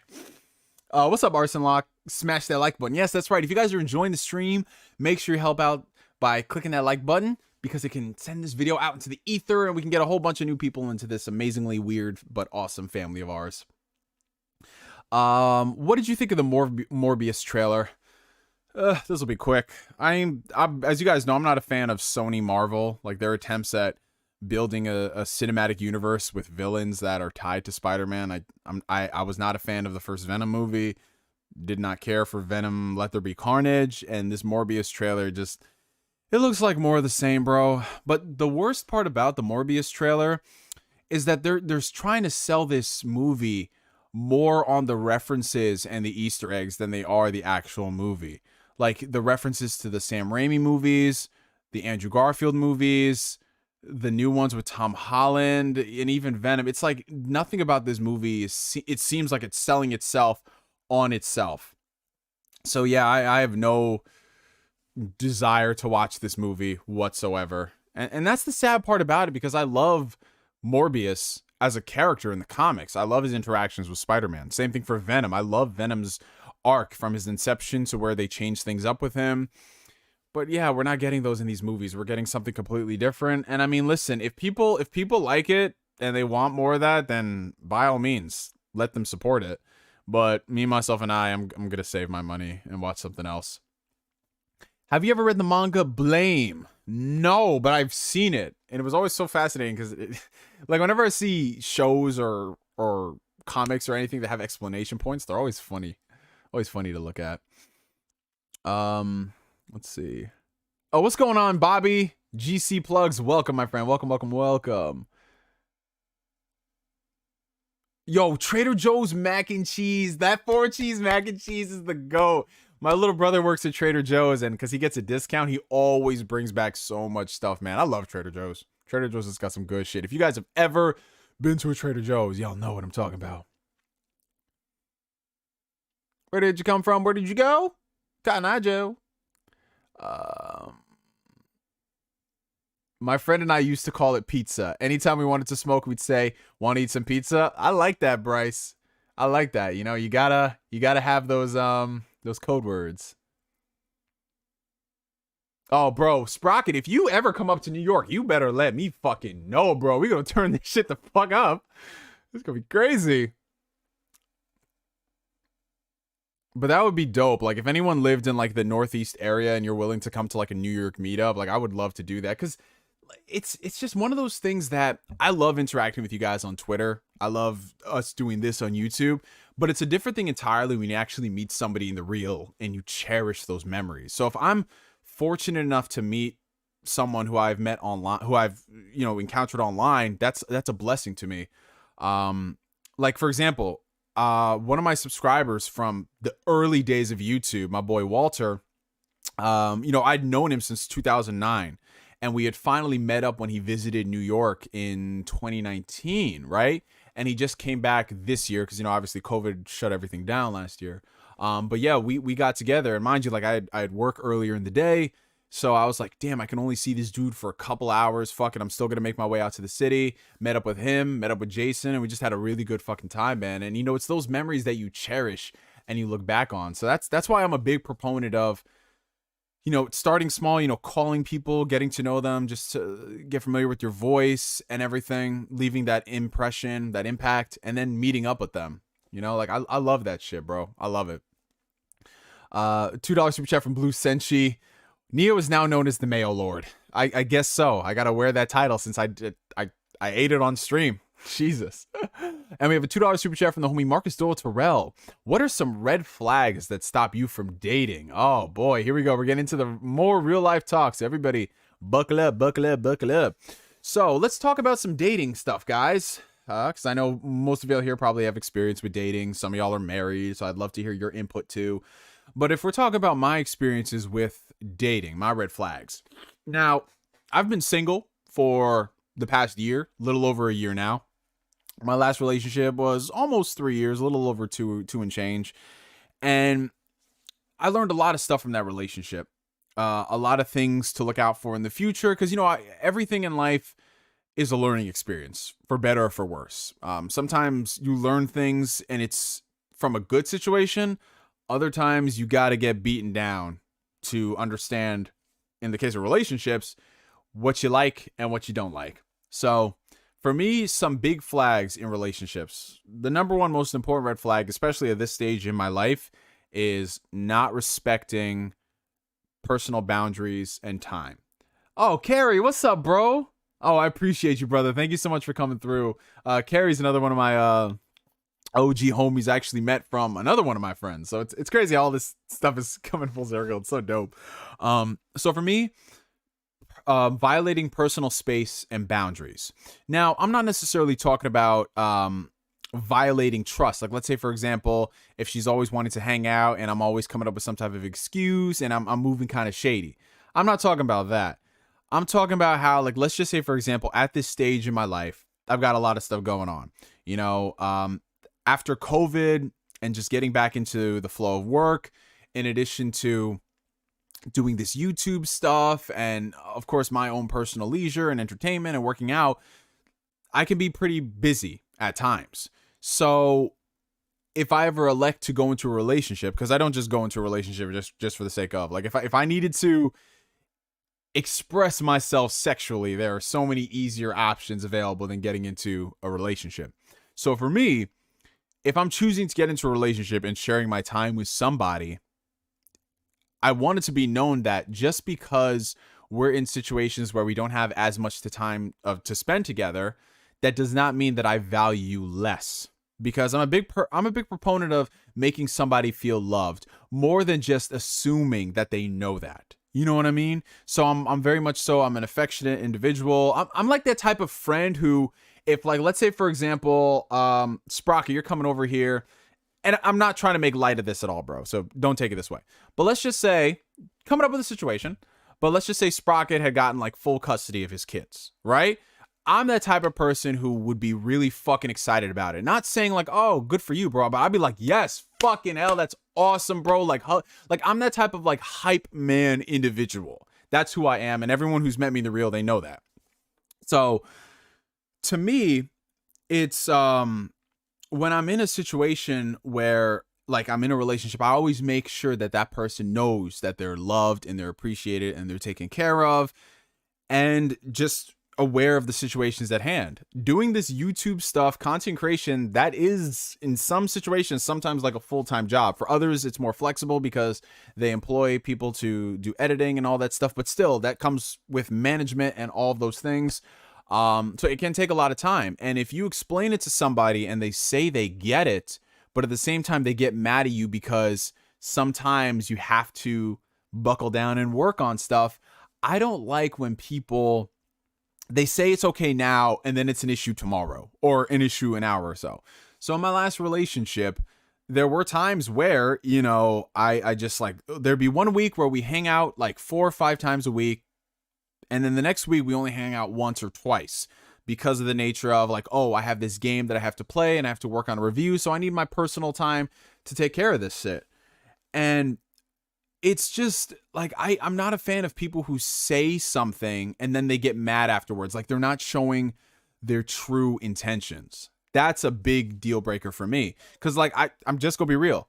If there ain't no ring on that finger and we don't live in the same space, you cannot police me about what I'm doing. Like, I'm just gonna be real. If we're dating and life gets in the way, it is what it is. It's not like I think less of you because one night I just want to stay home and play Forza Horizon, drive around with the boys. Like, that doesn't mean I'm any less, like, you get what I'm saying? Like, there's still like that stigma going around where, oh, if he chooses to play video games over hanging out with you, that means that he has issues. No, maybe I've just been working so much throughout the week and taking care of all this other stuff that this little sliver of time that I have, I want to focus on the things that give me joy. And I'm not saying that you don't give me joy, but there's some times where you just got to pick and choose. Like, for example, you can't hang out one night because you're hanging out with your girls. Cool, it's fine. Like, everything there has to be a balance to everything, and people have to understand that. So, to me, that's a major red flag. Saying you understand something, and then 2 seconds later you have an issue with it, and also just not respecting personal time and boundaries. Because, yo, listen, we don't have to be together 24/7. Now, it's great if you have somebody that you love to do things with all the time. That's awesome. Even better if they share your hobbies and interests. Great. But there's some times where I just need my me time just to decompress, just to be by myself, just personal space. It is what it is, bro. It is what it is. So that's one red flag for me. I mean, there's a lot of obvious red flags as well. Like, you know, if people are moving kind of funny online, you know what I'm saying? Like, if they're just, like, you ask them a straightforward question and they're being very shaky about it and all that stuff. Like, if people who have a tendency to be very secretive with their lives, you know what that means 9 times out of 10. So I'm just not with that shit. So if you want to be promiscuous and you want to fuck around, do you, that's fine. But if I ever press you on something and it's actually legitimate, not just me being paranoid, but if it's something that's really weird, like I'm seeing like random dudes leaving heart emojis under your photos, I'm like, that's a little odd, you know what I'm saying? And you're replying to that, you're entertaining that, that's a little weird. So shit like that, I'm like, I'm just that type of person. If I'm in a relationship and I see somebody trying to talk to me, I'm not going to talk to them back. I'm not going to flirt. I'm just going to decline them. That is what it is. I don't need to entertain that. So if someone's moving suspect and you have evidence, I'm not talking about like you're just paranoid, but you have evidence and they're still trying to turn it on you like it's a you problem. I don't know, bro. I don't know. But yeah, so there's that. What else is another red flag for me? People who broadcast, I'm just talking about stuff that's on social media. Like people who broadcast too much about their life on social media. Not necessarily like you sharing your life with people. That's not a problem. But any inconvenience in your life, you automatically complain about it on Twitter or on Instagram and all that stuff. And you be subtweeting people. I'm like, man the fuck up, grow some ovaries, do whatever you got to do. Just confront your issues instead of just complaining about it to people.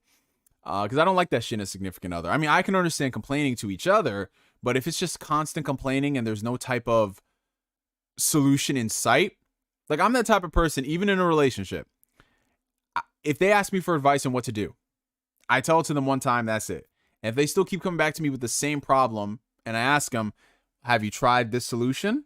And they said, no, I didn't. Then why are you coming back to me and complaining about that shit? Like I'm very fucking hard as far as that concerns. Like I don't like to repeat myself more than 2 times if you don't take my advice. You either take my advice or you stop asking me for advice. That's that. Let's see. Because everything else is just kind of like obvious stuff. You know what I'm saying? Like I'd want someone who takes care of themselves, you know, personal hygiene, grooming, things like that. Someone who has like goals and ambitions. I'm not saying that you gotta like be like, oh, I want to work for myself or whatever, but you know, something like you gotta have a job. You gotta take care of the shit that matters in your life.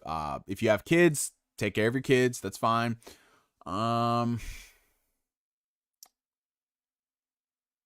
Like, what else?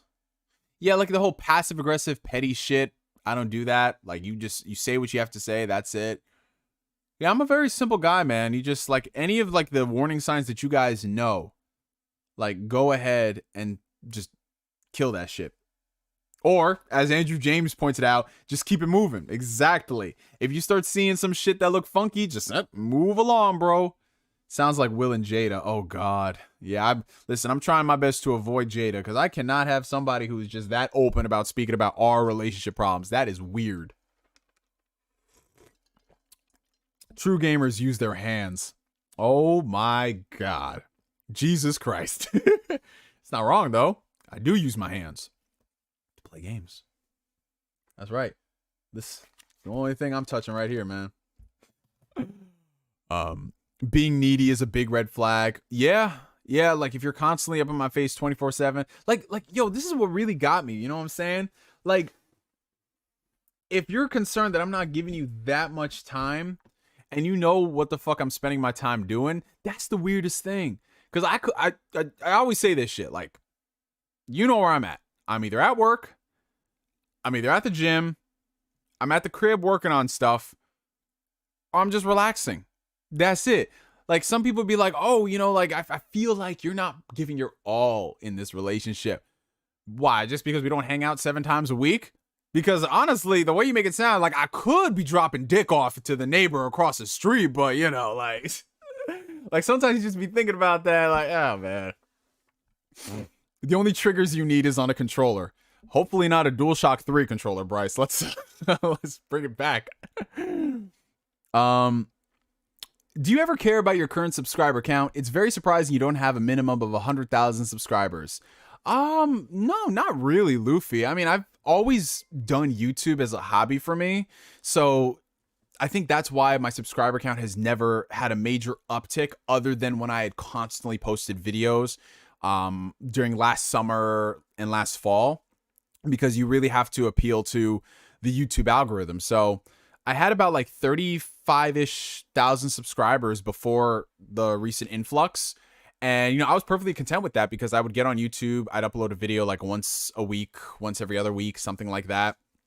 And, you know, unfortunately, if you're not consistent on YouTube, the algorithm really fucks you hard. So that's just something that I've always accepted. Unless I fully dedicate all the time to hit those milestones, it just is what it is. But I look at it more like this. YouTube has just been such an amazing outlet for me in terms of being a creative, in terms of meeting amazing people like you guys, and in general, just doing so much for me as a person. I'm not talking about like, oh my God, I earned money off of YouTube. No, I'm talking about how it's gotten me out of my shell, to be more sociable, to take more risks, to be yourself, because that's the only thing that matters in life. We don't need anyone else out there who acts like everybody else. We need someone who needs to be themselves, because that's what really matters at the end of the day. And before YouTube, I was just a very, very, very shy type of dude. I was scared to talk to people. I was always stumbling over my words. And then after doing YouTube for so many years, I started to come out of my shell and, you know, like, take better care of myself, like go to the gym, like take care of my appearance, the way I talk and everything. And everyone, whenever they meet me, they're always like, you sound like you've been talking for years. Like, you know this art and the style and the flow of speaking in public engagement. And I'm like, well, that comes from doing YouTube videos for 10 years. So yeah, the subscriber count really doesn't bother me whatsoever, because shit like this, like, I wouldn't trade these interactions for any type of subscriber count, you know, whether it's, you know, 6 million subscribers or 6,000 subscribers. Just the incredible people I've met and just the personal growth I had, that's what matters to me more than anything. All right, so we have a $5 super chat coming in from Purified Storm. I'm excited to play Shin Megami Tensei 5 and Pokemon Brilliant Diamond this month. My first Shin Megami Tensei game. What's the difference between Persona and Shin Megami Tensei? Okay, good question. So there's definitely a lot of DNA that is shared between Shin Megami Tensei and Persona, considering Persona started off as an offshoot of Shin Megami Tensei. And if you look back at like the older Persona games, specifically the first Persona, it was more similar to SMT. But SMT is very different. For the most part, the stories are definitely a lot darker in the Shin Megami Tensei games. The games are a lot more difficult. There's definitely a lot more goes into the gameplay of the Shin Megami Tensei games versus the Persona titles. Not to say that Persona is nerfed in any way, but Persona focuses more on a really engaging, at least with 3, 4, and 5, a really engaging social simulation aspect, where you have the storyline and you have the social links, the confidants, the things like that. Whereas SMT, you really don't get that to the same degree. But I always tell people, just go into Shin Megami Tensei and experience it at like any other game. Don't go into it thinking this is going to be exactly like Persona 5, because it's not. You're going to be very disappointed. Just go into it expecting a really, really interesting RPG, and you're going to have a lot of fun with it. And as always, it is very good to see you, Grant. We got a $5 super chat from the homie Trapped in My Psych. Thoughts on age gap for dating? People bitching about Keemstar dating a 19-year-old is stupid. If they're 18, I don't think it should be a concern. So here's the thing. Obviously, if you're over the age of 18, it shouldn't be an issue. But I just think that's kind of weird. You get what I'm saying? Like, I don't know how old Keemstar is, but I know he's over the age of 30. What are you really going to be talking about with somebody who is fresh out of high school? You get what I'm saying? Like, some people here are very young. There's some people here who are in high school. But we talk about gaming shit. Sometimes we talk about life stuff. That's fine. But when you're talking about dating somebody who's fresh out of high school and you're more than double their age, that's kind of fucking weird. You get what I'm saying? Like, I've dated women who are a few years older than me. Like, I was with a woman who was 49, right? But it's a little different considering I'm not 18. I'm close to 30. So we can have more similar conversations about stuff. But if I'm talking to someone who's 18 and I'm damn near 40, I don't know, man. That's just a little fucking strange, man. Like, listen, to me, it's like, provided you're over the age of 21, that's where I don't think it should be an issue anymore. But if you're 19 years old, like, bro, you just graduated high school. Like, why are you talking to someone who's 19, bro? She can't even, if you go to a bar, she can't even drink. Like, that's just, nah, bro. Like, what if he had a kid that was that age? That's fucking strange, dude. Like, could you imagine if, nah, I can't with that shit. Like, to each their own, I get it. But that's off, man. That's very, very off. Like, when I was at my last job, there was someone who was fresh out of high school, and she was trying to holler at me, but I was like, nah, I'm good, because she wanted a relationship and blah, blah, blah. What the fuck do I got in common with an 18-year-old? You get what I'm saying? Like, to me, that's just, yeah. $4.99 super chat coming in for the homie Megas. Thank you so much, bro. What's good, Neo? What's your opinion on the potential brokenness of Battlefield 2042? Latest trailer and insider leaks making this thing look spooky. I mean, I would not be surprised when you factor in it's an online game, when you factor in COVID, when you factor in how I think they're rushing it, I wouldn't be surprised if it suffers a lot of server issues. I mean, Battlefield is no stranger to that. Like Battlefield 4, y'all remember how that game launched. So I wouldn't be surprised if 2042 has a real rough launch for the first couple of months. I wouldn't want it to go down that path. I don't wish that on any game. I wish that every game was perfect, but we'll just have to see on launch, man. Like EA says that no. What you guys were playing was a really old build. And then a leaker came out and said, no, don't believe them. Like, we'll see, man. We'll see. Like, I'm still going to pick the game up. But honestly, what I'm actually going to do is, because EA Play, if you subscribe to EA Play, you get access to like 10 hours of Battlefield multiplayer. And if you have Game Pass, you get EA Play. What I'm going to do is I'm going to play Battlefield 2042 at launch, use my 10 hours, and I want to see the trajectory of the game for the first week or two. If it's really solid across the board, there's no crazy performance issues, everything is solid, then I'll pick up the game.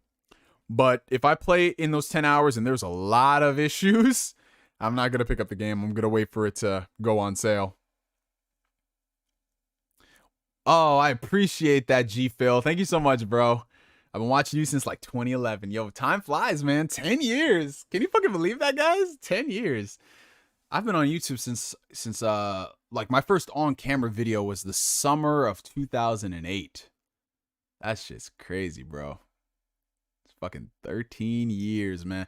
Oh, speaking of which, so next week, I haven't figured out if we're gonna do this on the actual date, the Thursday the 11th, or it's going to be that Saturday or something. I'm thinking it might be the 11th, depending on if something changes in my personal life. We're going to be doing an anniversary stream to celebrate 13 years of this channel being in existence, which is fucking insane when you think about it. And in that stream, I'm going to give the story about how I started YouTube. In addition to that, any questions that you guys want to ask, like for potential YouTubers or all that stuff, feel free to ask them.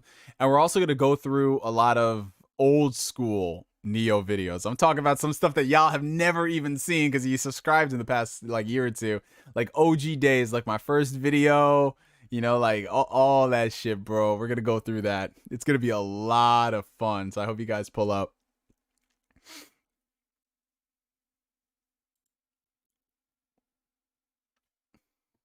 Yeah, dude. Once you, like, for me, I didn't start really coming into my own as who I am right now until I was 20, like my mid 20s. So around 24, 25 is when I really started to figure out who the fuck I was. And every single year has been constant development. Sometimes there's some growth, sometimes there's some setbacks. But yeah, definitely like 24 and onwards is where I really started to come into my own. Bryce says he couldn't date anyone under 23 and 24. You're a different person after being 21 and how fast life hits you. Yeah, it's true. Sometimes people need that life experience. Trapped in My Psych says one friend is 25 and he's dating an 18-year-old. I don't see it as an issue. That's just me. Every culture is different. Most Asians go for older men, so it's normal to see 18 dating a 30-year-old. But still, bro, yeah, like every culture is different, but that's still fucking weird. Like, would you be comfortable if your daughter was 18, fresh out of high school, and she was dating a dude in his 60s? Like, that's damn near her grandfather. You know what I'm saying? Like, oh, holiday pay for the win. That's what's up. Yes, sir. Find the naked man running in the front lawn. Which video was that? It was one of I think one of my vlogs. I'll have to find it. $2 super chat from Flame. Yeah, but Doki Doki when though? Doki Doki will resume. Or I'm sorry, I should do it in like the Marvel terms. Doki Doki will return. ... Don't worry, that's our last session, bro. We gotta make it special. $5 super chat from the homie Purified Storm. You on Netflix is addicting. Super hyped for Boba Fett. Thoughts on Kanye's interview on Drink Champs? I haven't watched that interview at all, or I haven't listened to it because I listen to most things. I haven't checked it out, so I have nothing to say. But I did hear some wild shit going on the internet. I don't know if that was true or not, but Kanye was basically I don't know if that was from that interview, Grant, but it was something along the lines of him telling Kim Kardashian he wants to get back together and he doesn't like the PDA between her and Pete Davidson, something like that. And there was something else, like he sent like a group text to like Jay-Z and a bunch of people. And I don't know if that was all from that same interview, but it's just Kanye is gonna Kanye, man. I will check it out though. I definitely will check out that. 18 and 30 is a pretty big difference, bro. When I was 18, I acted so different than I am now when I'm close to 30. That's a pretty big age gap, bro. Where would you draw the line between friends roasting for fun and straight violating and bullying? I draw the line when it becomes an issue for that individual. So if someone is visibly upset or it's causing them pain and anguish, like that's definitely something where I have to fall back. Some people, they're going to take it on the chin. Other people, they're going to bottle it up. But if it's an issue, then it's something that needs to be addressed. And if somebody comes out and says that, hey, I don't like this, I don't like that you're saying this, blah, blah, blah, me as a person, I have to respect that. And I have to realize that, oh, I fucked up. There it is. But then again, like I'm that type of person where I don't start roasting somebody unless I really fuck with them. You know what I'm saying? So if I didn't know anything about like Flame, for example, like the only reason I roast, no pun intended, the only reason I roast Flame so much is because Flame and I, we have similar types of humor, and then we start roasting each other, and that's how it is. But it's all in good fun and good banter, and it's never something personal. So it is kind of like oh, take it easy, Aaron. Thank you for coming through, bro. So it is kind of it's different for every single individual, but you got to at least have some knowledge of a person before you straight up roast them to a crazy degree, because you never know what you're going to tick in that person.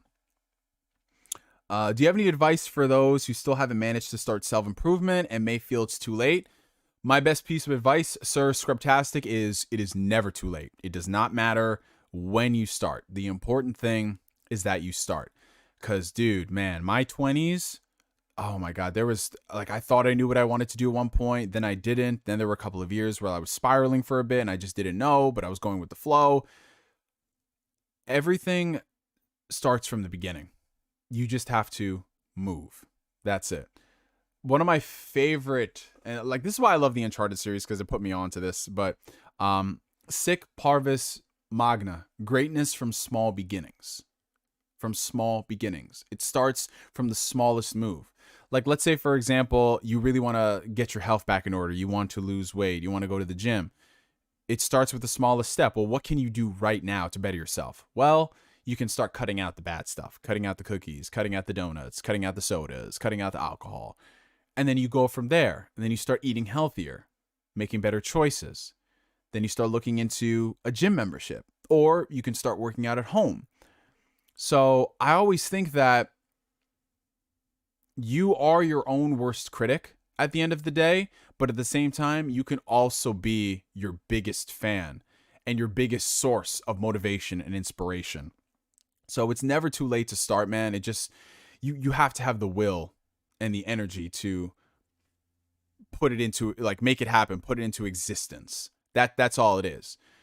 And I'm just gonna be honest, like, I'm definitely that type of person where I start thinking about, okay, do I want to be in this same situation in the next 20, 30 years? Would I be comfortable in this situation?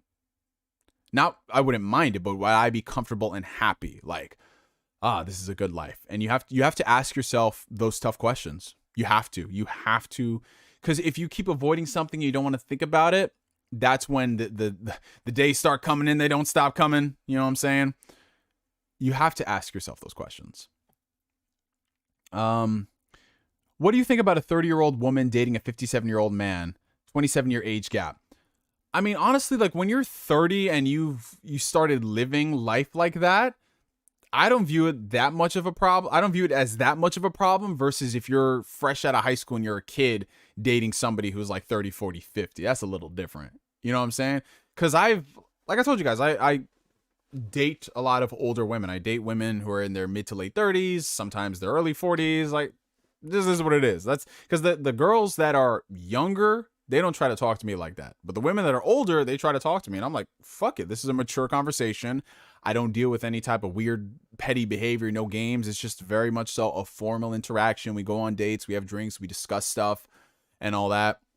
So yeah, I don't view it as an issue because, like I said, I'm 28 and I've talked to women who are in their 40s and we're on similar wavelengths. I don't think that I'm much older to understand a 40-year-old woman. I just think that when you get to that point, when you've started coming into your own, as far as like who you know you are, that's when you can have those conversations. Have you ever thought about doing a meme stream where we could send you memes and have you react to them? That might be a good idea, Bryce. I've definitely been thinking about more ways to interact with you guys. Last stream we were talking about maybe doing a call-in show where I'm just here and you guys call in on Discord and you ask questions and we talk for a little bit. So it might be something we add. And we have a $5 super chat from the homie GC Plugs. Thank you, brother. Yo, they delayed Endwalker by 2 weeks. My ass is sad. On the bright side, your ass can catch up. Also, have you tried watching Platinum End yet? So yeah, Bobby, I did hear that Endwalker got delayed. I think that was the first thing. Was that yesterday? I think they announced it yesterday, right? Like, that was like one of the first things I tweeted that day, and I was just going crazy, bro, because it launches the same week as Halo Infinite, bro. Oh my god, like what the fuck? I know they appeal to two different people, but for somebody who likes both, this is fucking terrifying. But yes, I do have an extra 2 weeks to catch up. I don't know how feasible that is, but that's there. I have not tried watching Platinum End yet. I definitely need to get back on watching anime. The thing about anime is like I'll binge a lot of anime and then there'll be like a few weeks where I just don't watch anime. That's just how it is. Flame gets flamed. Yep.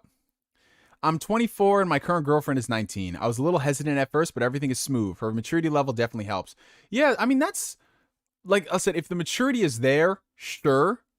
Like, obviously, there's going to be exceptions to the rule. But if it's, I don't know, to me, it's just kind of off. Because then I look at my brother when he was younger, if he was like 17, 18, and he was dating someone who's in her 20s or 30s, like, it's a little weird. Obviously, you take out a case-by-case basis. But I think as a general rule of thumb, here's the thumb, it's kind of off. Dimwit Monkey. I did not give Dimwit Monkey a shout out today. I feel so terrible. Dimwit Monkey, shout out to you, bro. I missed you, man. Yeah, there's a lot of self-help stuff here. That's awesome. That's awesome, people. Oh man, Neo having an all-star song moment. Yes. Yep. As a fact. 10-year gap with my wife. I'm 39. She's 29. It works. It's crazy what a difference those 10 years make, though. Yeah, because, bro, every 10 years, there's a different... That's a whole different... Technically speaking, that's a whole different generation. And they'll be into things that are different. Like, nowadays, like, the people that are 10 years younger than me, they know so much about shit that I don't know anything about and I don't care about. It's like, whatever. So for me, it's like, if we can come to, like, some mutual level of understanding, I think you can make things work.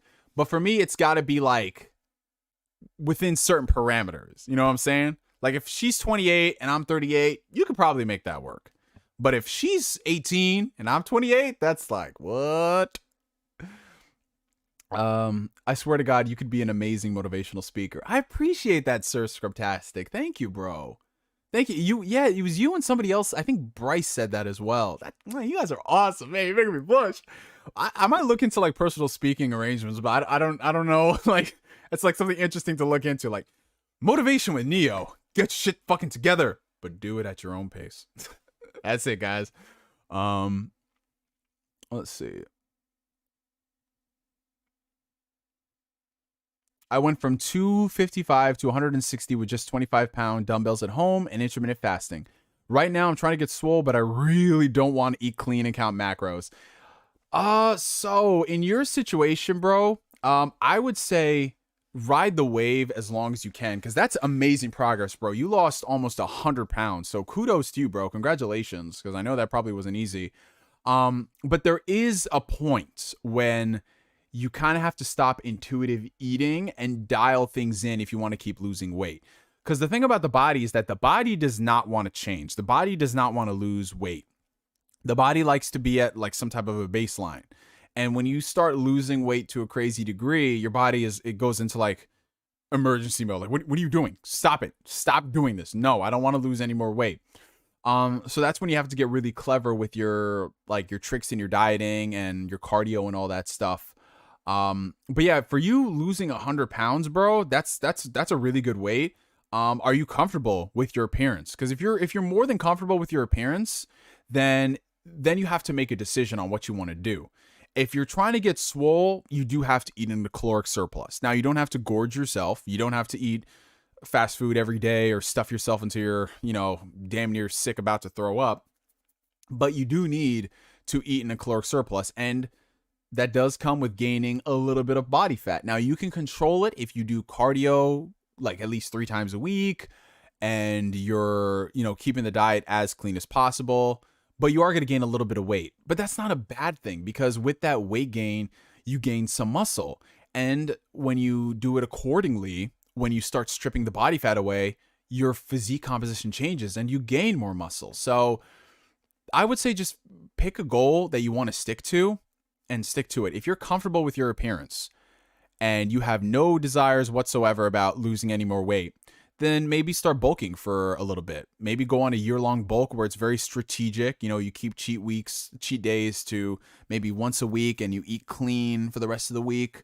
and then gain a little bit of muscle, a little bit of strength, and then diet down for a few months, very slowly, not aggressively, make it sustainable for you. Because if you can make something really sustainable for a prolonged period of time, that's incredible, because then you know that you can do that.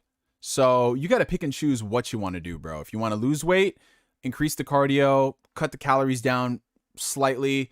But the thing is, like, once you get over the first period of counting macros, bro, it's just instinctive. Like, you just know exactly how many calories are in an egg yolk.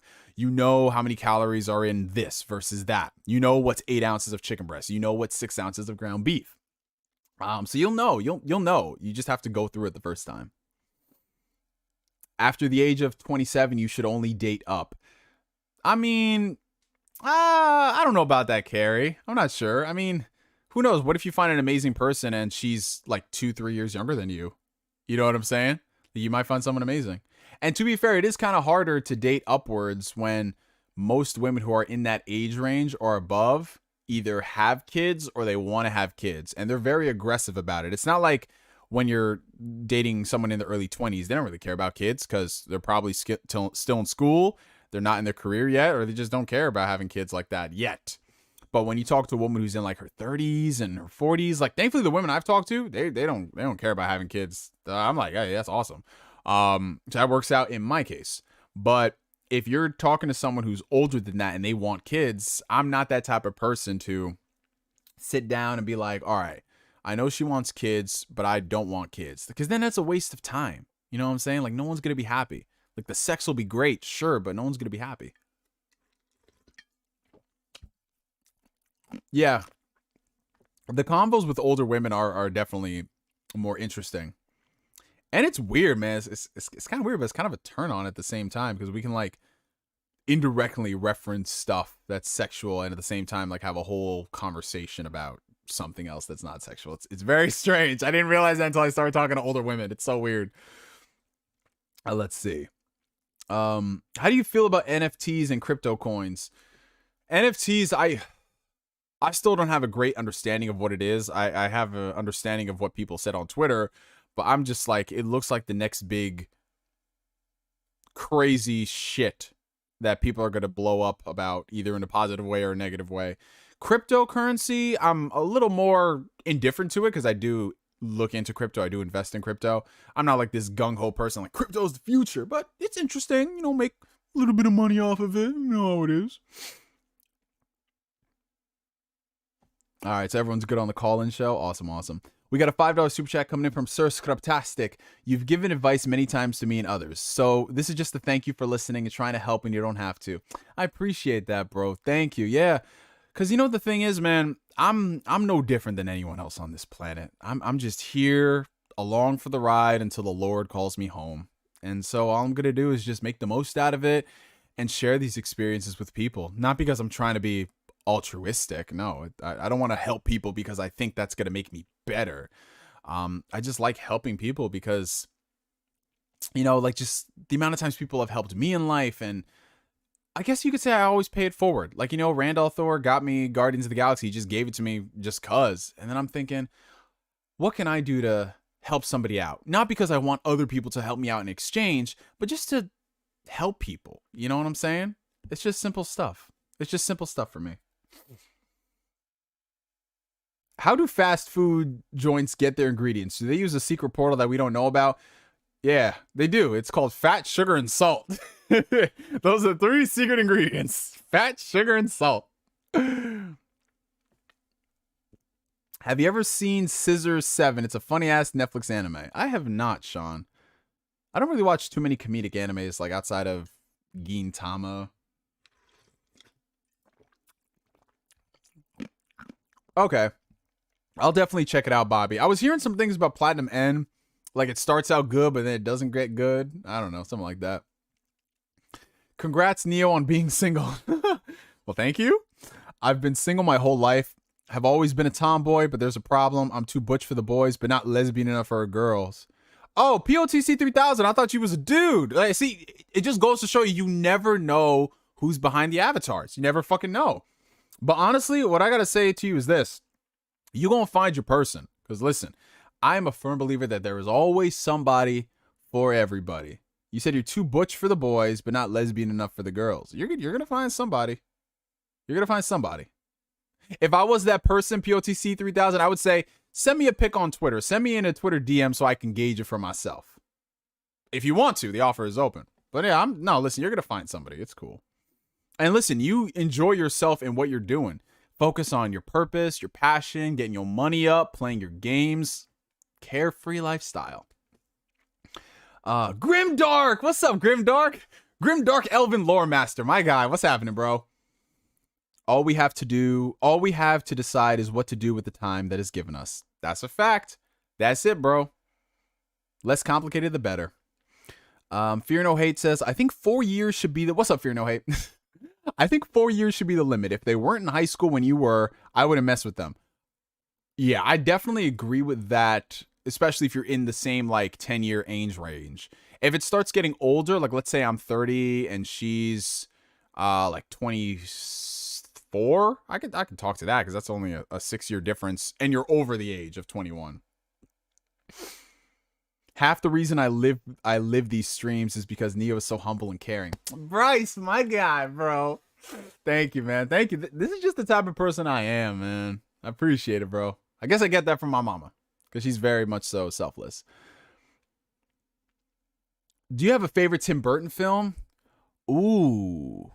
He's done a lot of good stuff. Like, honestly... Like, I'm just a big sucker. Obviously, like, Batman, his Batman movies are always really good. Like, even though I have my issues, like, as a Batman fan, like, I didn't like the fact that he tied the Joker into Batman's origin. I thought that was a little off. But, like, all things considered, I loved the style of what he went for with Gotham City back in the day because, you know, to this day, we still haven't gotten a Gotham City that looks as vibrant as those Tim Burton movies. Like, the Nolan movies were very realistic. And then we really haven't seen Gotham since. Like, yeah, they showed it off, but not to the same degree. So I really hope one day we go back to, well, we get to a period in time where Gotham City really, not that it has to look exaggerated, but it looks like it has its own identity in life. And in a bleak sense, it's very vibrant. So I would say those Batman movies. I also really liked Corpse Bride. I remember when I first watched Corpse Bride, I was like, you know, it's kind of whatever. But then I rewatched it a few years ago, and I was like, this is really solid. Not a lot of people talk about Corpse Bride like that. Beetlejuice is a given. Like, everybody fucking loves Beetlejuice. And then, I know he didn't direct this movie, but Nightmare Before Christmas was very much so a Tim Burton joint. A Tim Burton production. So I always... points that out. Like, he's done interesting stuff. Like, I really haven't enjoyed much of his recent stuff, but he's been solid, man. He's been solid.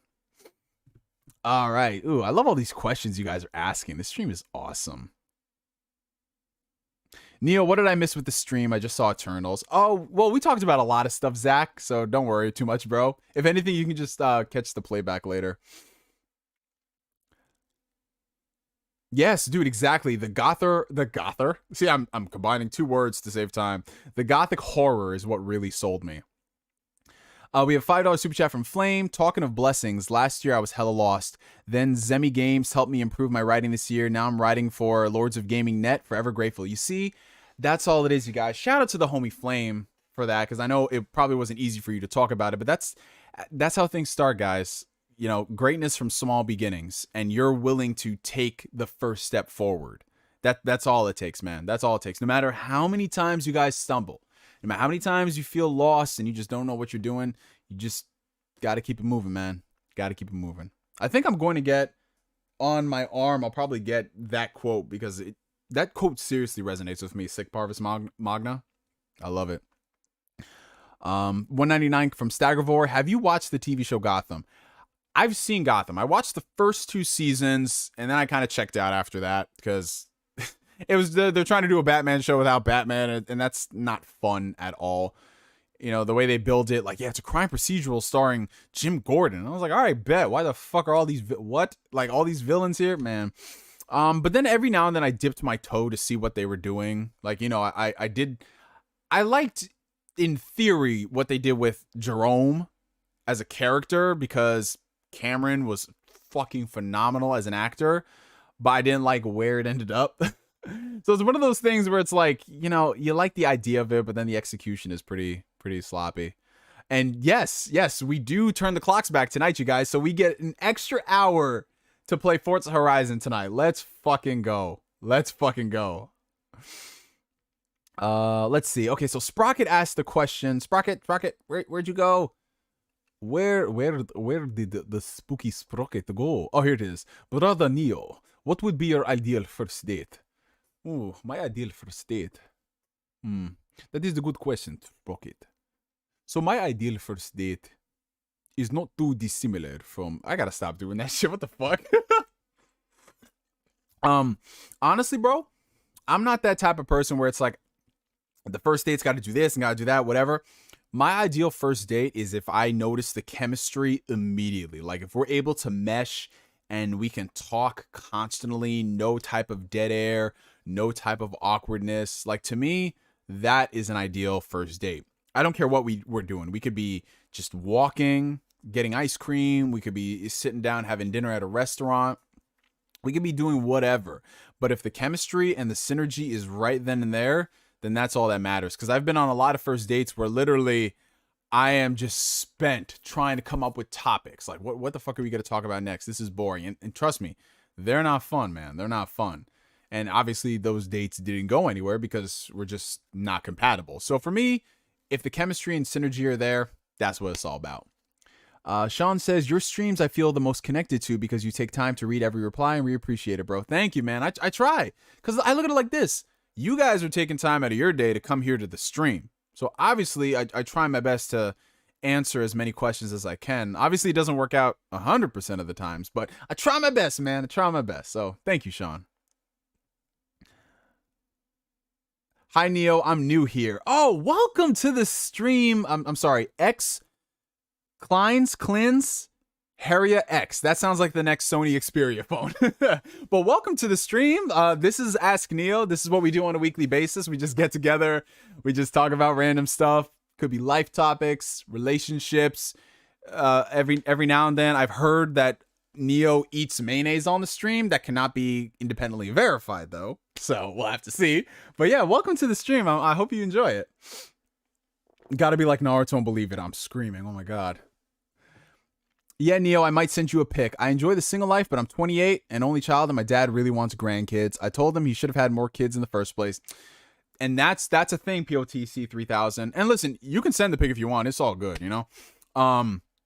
That's the thing. The outside pressure from especially family when it comes to kids. Now, thankfully, I'm blessed with a mom that literally says, you got to get your shit together first. You get your shit together first, you put a ring on that finger, and you like my mom. When I say my mom is like one of the dopest people, obviously we all have issues with our parents at times, but my mom was one of the dopest fucking people out there because she gets it. She fucking gets it on everything when it comes to the shit that matters. So she's not pressuring me about grandkids. She's not pressuring me about being married. She's not pressuring me about all of those things. She's just like, listen, you focus on you and what you want to do. So you've got your little streaming thing going on. That's great. You're working, you're doing your thing, you're building yourself. That's great. Like she's that type of person where she's like, build your foundation so you can build your house. Like that's what needs to happen. And everything else she says, that can come later. And I'm like, you fucking dope. I was loving the accent. You sounded like the Count from Sesame Street. 1, 2, 3, sprocket. No. 1, 2, 3, 4 mini sprockets. Yo, you guys, listen, I get a little bit of liquor in me, and I swear to God, I turn into Daniel Craig, Inspector LeBlanc from Knives Out. Like, it gets fucking crazy, man. One of these days, I'm gonna do a helicopter tour for a first date. Damn, you setting the bar high for all of us. Fuck. But listen, you better like that girl. You better fucking like that girl. Because, bro, if you spend that money on a helicopter date and she over there getting dicked down by someone else next week, bruh. Hey, we got to keep it real. We got to fucking keep it real, man. Oh god. What's up, Jay Redux? How you doing, man? Yep, I'm convinced. Neo, drop your day job and get to voiceover work. Yo, I mean, listen, I'm not trying to sell things before they're fully made and available, but I've low key been looking into that. Like, I got this closet over here. Tom Cruise is not in the closet, thankfully, but I got this closet over here, and in my cart on Amazon, I have a lot of sound proofing equipment, sound treating stuff, and I was thinking about converting this closet into like a mini voiceover booth, man. You know, like I have this microphone right here, which I can do basic stuff, but eventually I do want to buy a professional studio grade microphone. And then from there, it's just all about taking classes, improving, learning the craft, the art of voiceover, and shooting your shot. Like, it's always been in the back of my mind, man. So as you can see, I'm baby stepping my way to those things.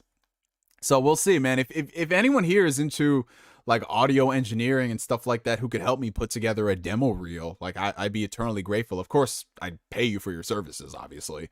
But that's something I'm like looking into, maybe as a another skill to have in the under the belt, you know, a notch under the belt in the toolbox, I guess you could say. I just threw around 3 different ways to say the same thing in one fucking sentence. So I'm gonna look into that, man. I'm gonna look into that. And I know Flame can vouch from those Doki Doki streams. He knows we've been having fun with that shit. But I appreciate all the kind words, you guys. Thank you so much. Neo's got the best streams for real. Thank you, Zach. I appreciate it.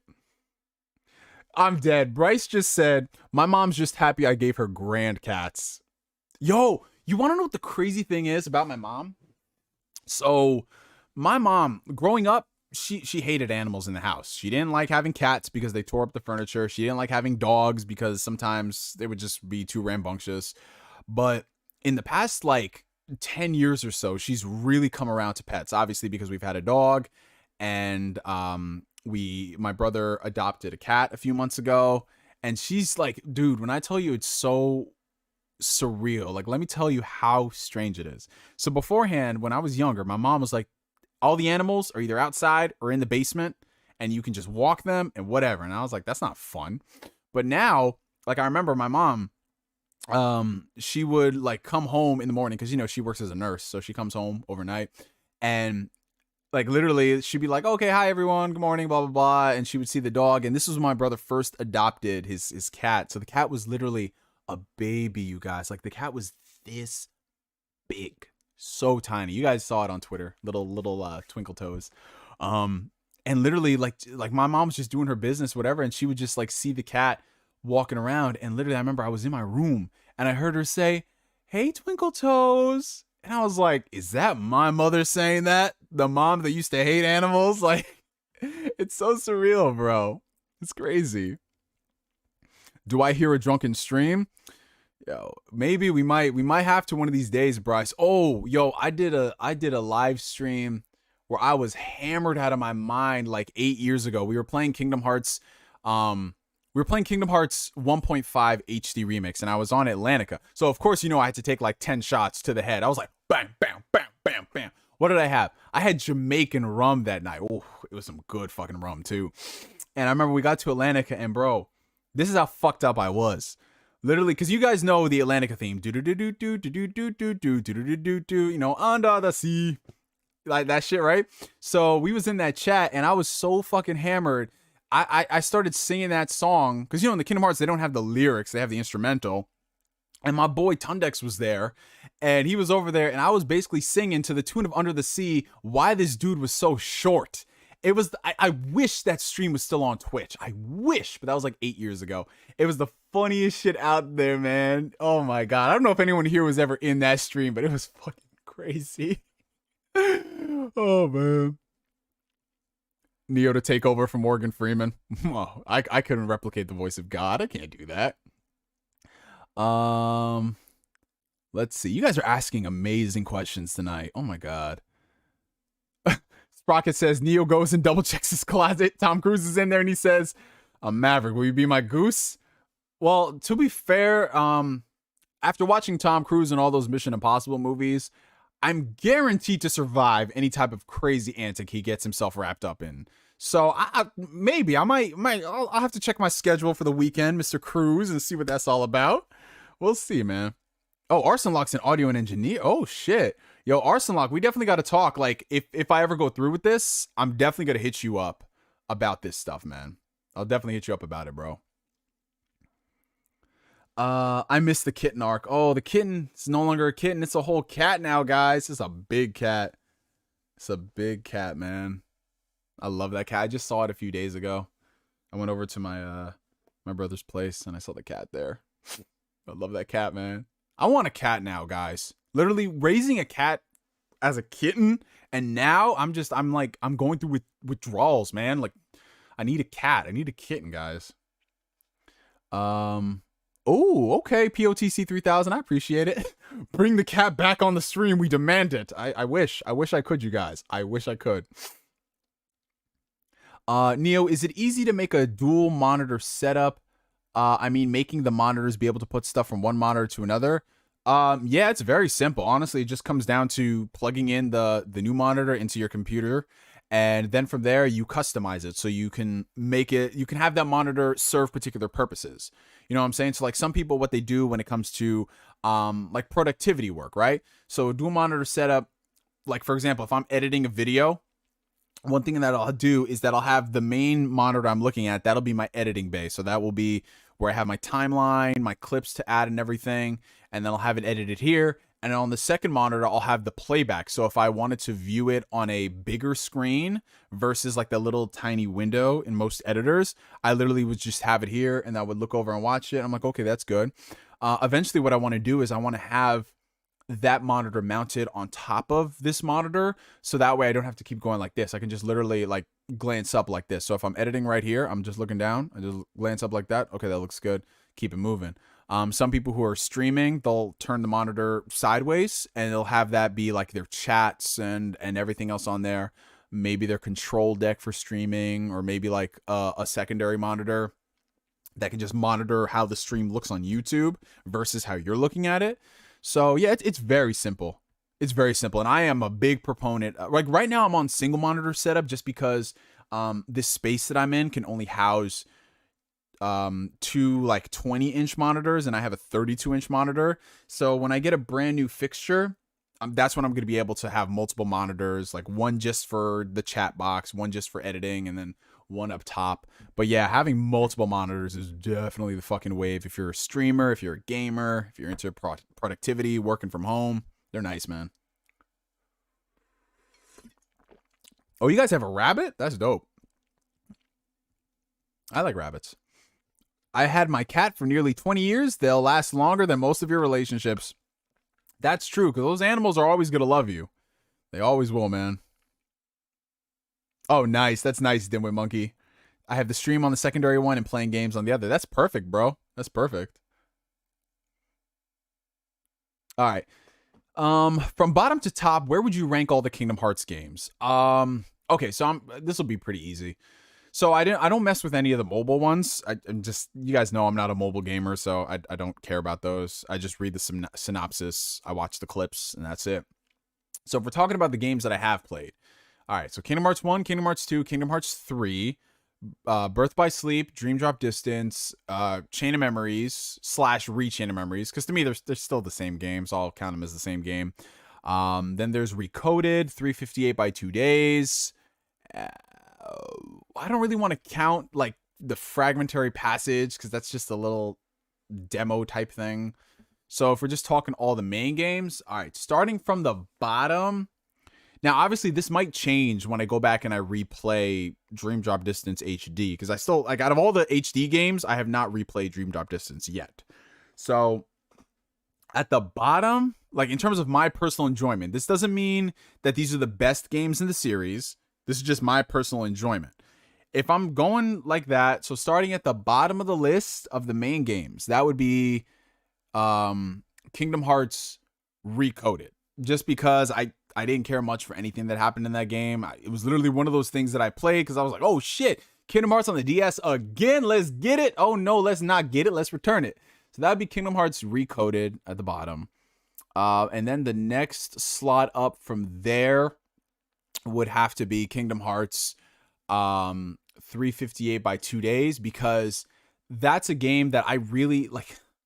I wanted to love it so much. I enjoyed it because of the story. Like, the story was one of the highlights of it, but just everything about it and the mission structure and all those things, it didn't feel like, I felt like they just wanted to tell the story and they crafted a game around it instead of those two being in sync. You get what I'm saying?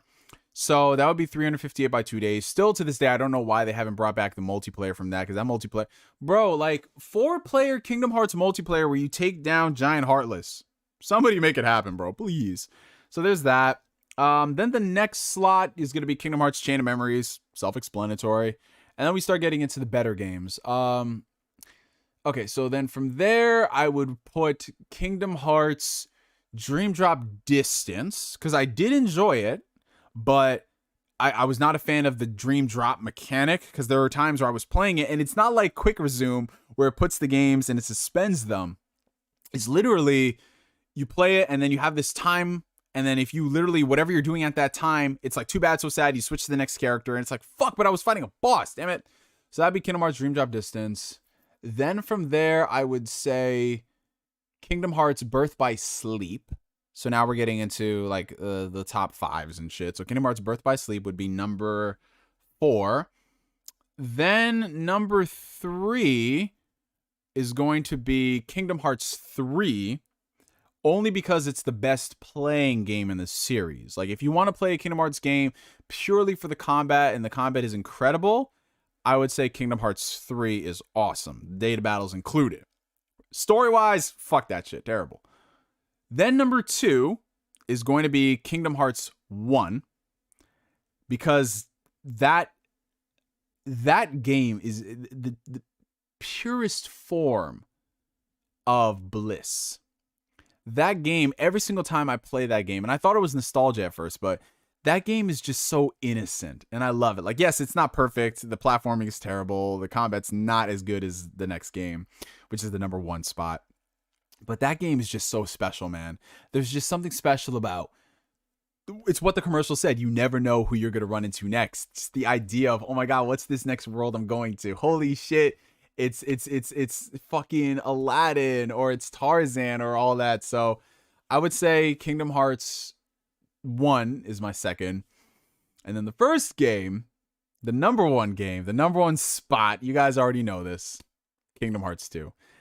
I remember playing through Kingdom Hearts 2. I enjoyed it a lot, but then I was like, yo, it's not that great because it's all reaction commands, blah, blah, blah. But then I went and I replayed it, harder difficulty, and then I got a chance to play the Final Mix version. And then, of course, the Final Mix version is now the standard version everywhere. And I just learned to love and appreciate so much about that game, and how the story was crafted, and everything about Kingdom Hearts 2 is fucking incredible. My God, I cannot wait to go back and replay it for like the 88th time, because it's that special, man. And for those asking, they're surprised that I thought Kingdom Hearts 3 would be lower on your list. It was lower on my list originally. It was lower than Dream Drop Distance, but I looked at Kingdom Hearts 3, and the thing about Kingdom Hearts 3 is I can always go back to it and enjoy it because of the gameplay, and also because of the data battles. Whereas Dream Drop Distance, I can't get around the fundamental idea of the Dream Drop mechanic, and it's just too cumbersome to go back and replay it. So yeah, starting at the top, Kingdom Hearts 2, number 2, Kingdom Hearts 1, number 3, Kingdom Hearts 3, number 4, Birth by Sleep, and number 5 is Dream Drop Distance. And then from there, number 6 was Chain of Memories, number 7 was 358 by 2 days, number 8 was Recoded, and those are all the main Kingdom Hearts games. Like I said, I haven't delved into the mobile stuff. I don't really count Melody of Memories because that's a spin-off. But yeah, that's my ranking of the Kingdom Hearts games as of now. In the UK, got to stay up now. Great vibe in the chat tonight. Oh, I appreciate that, James. Thank you, bro. Yeah, we got a lot of fans in the UK. Fucking love to see it. UK, Australia, a lot of fans in like South America too, which is fucking awesome. What's up, Avanti? Good to see you, bro. How many Yakuza games did you beat? So the first 6, 0, Dead Souls, and that's No. Yakuza Like a Dragon, because I always think of it as its own thing, but it is technically titled Yakuza 7. So yeah, every numbered Yakuza game that's been released in the States, 0, which technically is a numbered game. And Dead Souls. I did not get a chance to play Ishin, obviously, because it was never localized. So there's that. Hey, what's up, the bid? Welcome. Have you seen The Last Night in Soho? No, I haven't, but it's on my list. I'll probably check it out this week because, you know, I do love Edgar Wright. He's a great director. I have Baby Driver. I bought the 4K Steelbook of that.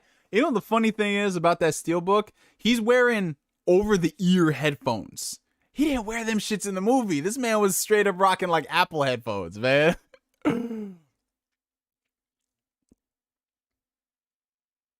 Did you see Eternals yet? Yes, I did see Eternals, and I posted a whole review if you're interested.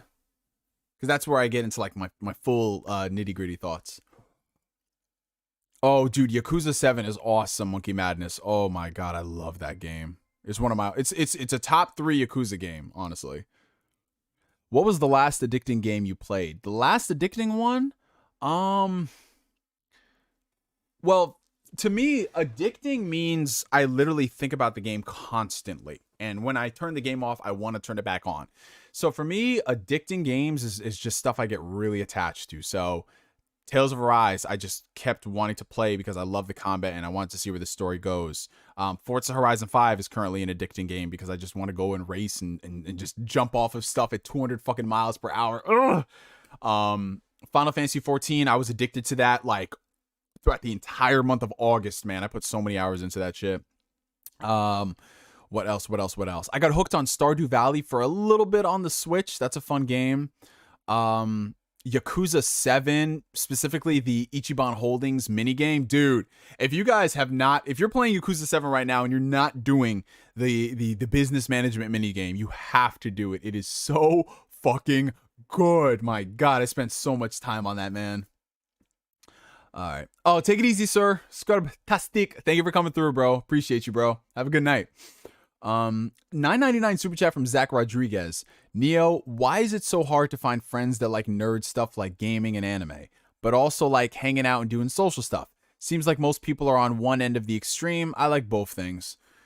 Honestly, bro, I mean that's most people. Most people are very they're very dogmatic and they're in their ways about stuff and they don't really like to change. Now, me, myself, and I'm definitely more of a recluse. So I do like sitting at home, binging a lot of stuff, having fun. But at the same time, I love going out. Like I went to the city last night, hung out with my boys. Me and my sister, we go out every week, whether we're going to the movies or we're going out to dinner, things like that. I think what it comes down to is you have to be with the right people, because that's what really fucks folks up. Because if they're not, like, I would not want to go out to a party if I didn't fucking know anybody. Like, I'm not that type of person. I know some people are like, yeah, fuck it, I'll go, bro, cool. But if it's just me and my boy and everyone else there, the vibes aren't matching up, I'm not gonna have fun. You want to know what I'd have more fun doing? Hang with y'all streaming or maybe in the Discord or playing a game together. So it just comes down to finding the right people who are down to do whatever, down with the shits. You know what I'm saying? Like, you can't force somebody to do something they don't want to do. So I just, like, I have certain people who I go out with and I hang out with and we have fun because we go out. And then I have some people I game with and we game and we have fun. And they don't really like doing like the going out stuff. And the other people who like going out, they don't like staying indoors and playing games. That's fine. But then I have people that do both and it's fucking awesome. So yeah, it just comes down to talking to people, talking the right people, you know? I think you already talked about it, but I saw Eternals last night with friends. It's not bad. We said if we were to fall asleep, then it was worse than The Dark World. Luckily, it wasn't. Yeah, Eternals is not a bad movie. It's just, I don't know, man. For the 3 hours that I sat in that theater, I expected a lot more of a payoff than what we got. Like, I feel like they wanted me to care more about it than I actually did. And that's my problem. Like, it should have been a TV series if they're going to have that many characters. The music in Yakuza is goated, my friend. It's so great. Are you going to watch Hawkeye when it comes out? Absolutely. I cannot wait for Hawkeye. Did you play Doom Eternal? Yes, I've played both the Doom games. And they're the Doom video games are literally, I shit you not, they're fucking video games, guys. They are so much fun. Because literally, it's like, You don't got to worry about 30-minute cutscenes. You just get in there and you fucking kill shit, bro. It's awesome. Did we already talk about Forza Horizon 5? Yes, we talked about it earlier, Jay. But if you want to recap, it's fucking amazing. Yeah, I'm the same way, POTC. I gotta find some other way to like abbreviate that instead of saying POTC. And I can't say P3000 because it sounds like, what the fuck? Yeah, I'm definitely that person. Like, I go to a lot of movies by myself. Like, of course, I'd love to go see it with the right people, but I'm not going to stop myself from going to see a movie. It's not weird to me, man. Like, I saw Eternals by myself. I saw Shang-Chi by myself. And also, scheduling is another thing, too.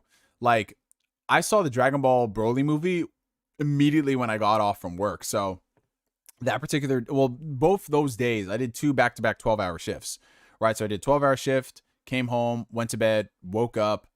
Like, it was literally like, okay, so both those days that I was working those 12-hour shifts, I had to be up at 5 a.m., right? And then I had to drive. And then I got there, shift started at 6:30, and then I did 6:30 to 6. No, I did 6:30. No, was it 6:30 to 6? No, I did 6:30 to 7 with like an hour in between. And I did that 2 days in a row. And then after I got off at 7:30, on that Tuesday evening, I just went and I saw the Dragon Ball Super Broly movie. Sometimes you just got to do shit on your own schedule, man. Because not everyone has like the same days off. I know a lot of people have like Saturday and Sunday, but back then, like my days off were Wednesday, Thursday. Yeah, I enjoyed Shang-Chi a lot more than the Eternals.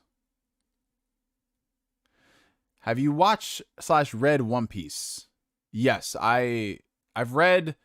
Like, I've seen the first, like, 600 or so episodes of One Piece, and I've read, like, the first, like, 500 or so chapters of One Piece. Are you going to be getting the Pokemon Gen 4 remakes? I'm tempted to get them, but just knowing me, I'm not going to really play it that much. You know what I'm saying? Because I have other things I'm playing. But if I were to get a Pokemon game, I'd rather get the Diamond and Pearl remakes than I would like Sword and Shield or whatever. You play Resident Evil games? Yeah, absolutely. Absolutely, bro. Played 8, 7, 6. Let's not talk about that. I love 5. I love 4. I love 3. I love 2. 1, I'm kind of indifferent to. I don't know. It's just the controls, man. The Odd One, 1993. Oh, I like that name. Odd One, 93. Dude, Shang-Chi, bro, it's a straight up wuxia movie, and I love it, man. I can't wait till we can talk about spoilers about that shit, because, you know, I'm not that type of person. All right, when it comes out on Disney Plus, that's when I'm start talking about spoilers for Shang-Chi, because I've kept that shit hidden this whole time. That shit is bananas, bro. What made you stop watching and reading it? No, it wasn't that I had stopped. Okay, so I, grew up watching One Piece. I started with the 4Kids version. Then when Funimation did their dub, I started watching that. I kept up with it. But then there was a period in time where I just didn't watch One Piece like that because, I had other things going on. I didn't really care too much. But then in 2019, the beginning of 2019, I was like, okay, you know what? I'm going to catch up on One Piece, man. So I started reading the One Piece manga for the first time from the very beginning. And I got like 500 chapters in. And I really loved it. I really enjoyed it. And then I just stopped. I stopped because there was like other things I wanted to do. Like, yeah, okay, I did so much One Piece right now. Let me move on to something else. And I just really haven't gone back since, and then specifically after I stopped, I went and I just binged a lot of the anime, the episodes I hadn't seen. I was like, oh, this is great stuff. It's so weird. Like, I'm so weird when it comes to One Piece. Like, a lot of people I know who are trying to catch up onto it, they just spend the time. That's the only show they watch. Fair play. But I want to watch other things too.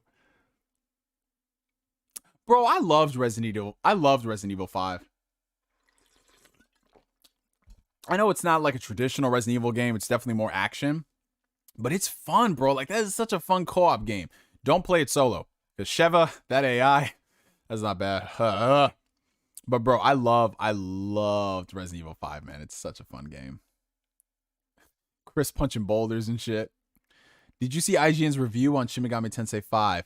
Did they compare it to Persona 5? That's all I want to know. Because I skimmed through a lot of the other reviews, and Persona 5 kept coming up, and it was bothering me. Like, bro, come on. Are you going to buy Shin Megami Tensei 5? Yeah, I'm definitely going to pick it up. I'm going to download it at midnight. play it when it comes out. Yep, we got about a little over a month until Spider-Man No Way Home, guys. Let's fucking go. Resident Evil was the only one I beat. I can't mess around with that scary shit. Oh yeah, that's right. You scared of the spooky vibes, Bobby. Honestly, bro, you can play Resident Evil 4. You'll be fine. Resident Evil 4 is not terrifying at all. When you do 2 and 3, honestly, here's the scary shit about 2 and 3. The scary shit about 2 and 3 is not like the spooky shit that happens. That's fine. It's when you go up against Nemesis. And then Resident Evil 2, you guys already fucking know. Like Resident Evil 2 was fucking worse, man. Oh my god. You gotta at least play the remake, bro. Come on. Thank you. I appreciate it. I got this I don't know if Bernie's still in the chat, but it's a little crooked because air was blowing on it, but I got this wall scroll when I went to Comic-Con a few years ago. And I love it. This shit only costs like $20 too, man. This shit is clean. And I got this Persona 5 poster is not actually an official Persona 5 poster. This is something that I don't know, is Maddie still in the chat? I'm not sure. But this is something my friend Maddie from Australia sent me. I guess he knows someone at a print station, and they printed out a really high quality poster of the Persona 5 cover. And I was like, what the fuck? This shit is dope. And then of course I got a Kingdom Hearts 2 poster there that I got from Kinokuniya like 15 years ago. 15 years ago. It's fucking insane, you guys. How long I've had that shit.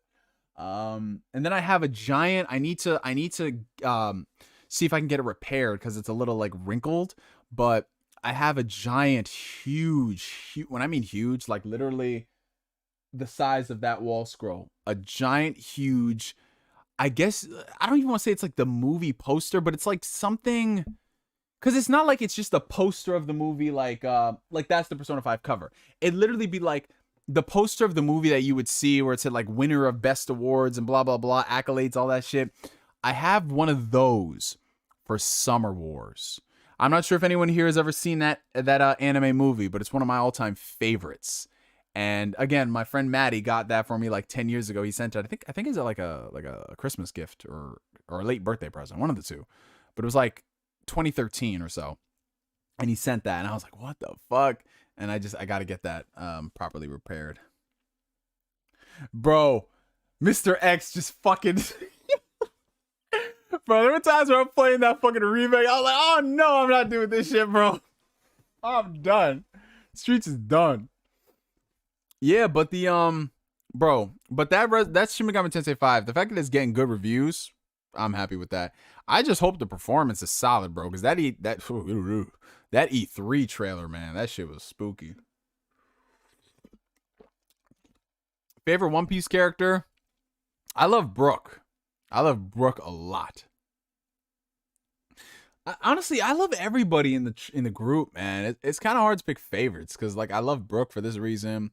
Then again, I love Zoro because he's so hopeless at times. You know, like Usopp, like everyone is good, man. I love that cast, man. If you could visit Japan, what would be your favorite thing there? I would go there just for food. So, I'm actually going to be going to Japan. Fingers crossed if everything works out and nothing else crazy happens in the world. I'm going to be going to Japan next year. And I'm really excited about that. So, like, I'm going to try to do everything, bro. I'm going to visit all the shrines.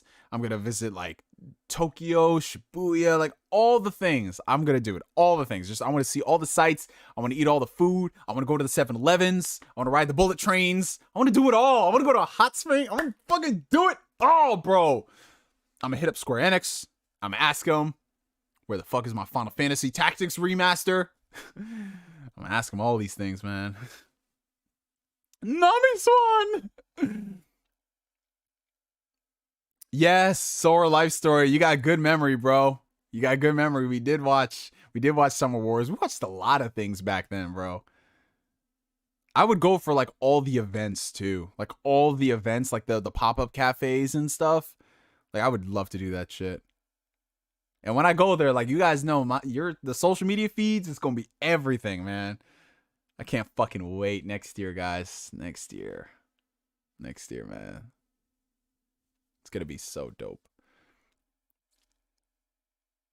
That's gonna be my first trip I take since quarantine, man. Because I was supposed to go to I shit you not, you guys. I was supposed to go to Amsterdam the end of March of 2020. Like it was planned. I was gonna be in Amsterdam for a few days. I was so fucking excited. Then COVID hit and everything shut down.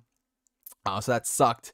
But yeah, man, I think what better way to start traveling again than to just go to Japan, bro? Like it's just on. I'm so fucking excited for something that's not happening for like a good like 7 months, 8 months, man. And yeah, the Gundam too, bro. I'm gonna see fucking everything. I can't wait.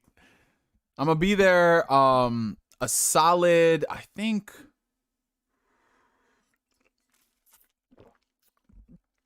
I'm gonna be, hold on, let me see my planner real quick. I'm gonna be in Japan for a solid 7 days, not counting the travel it takes. Because, you know, it takes, from where I live, it takes like a day to get to Japan and a day to get back.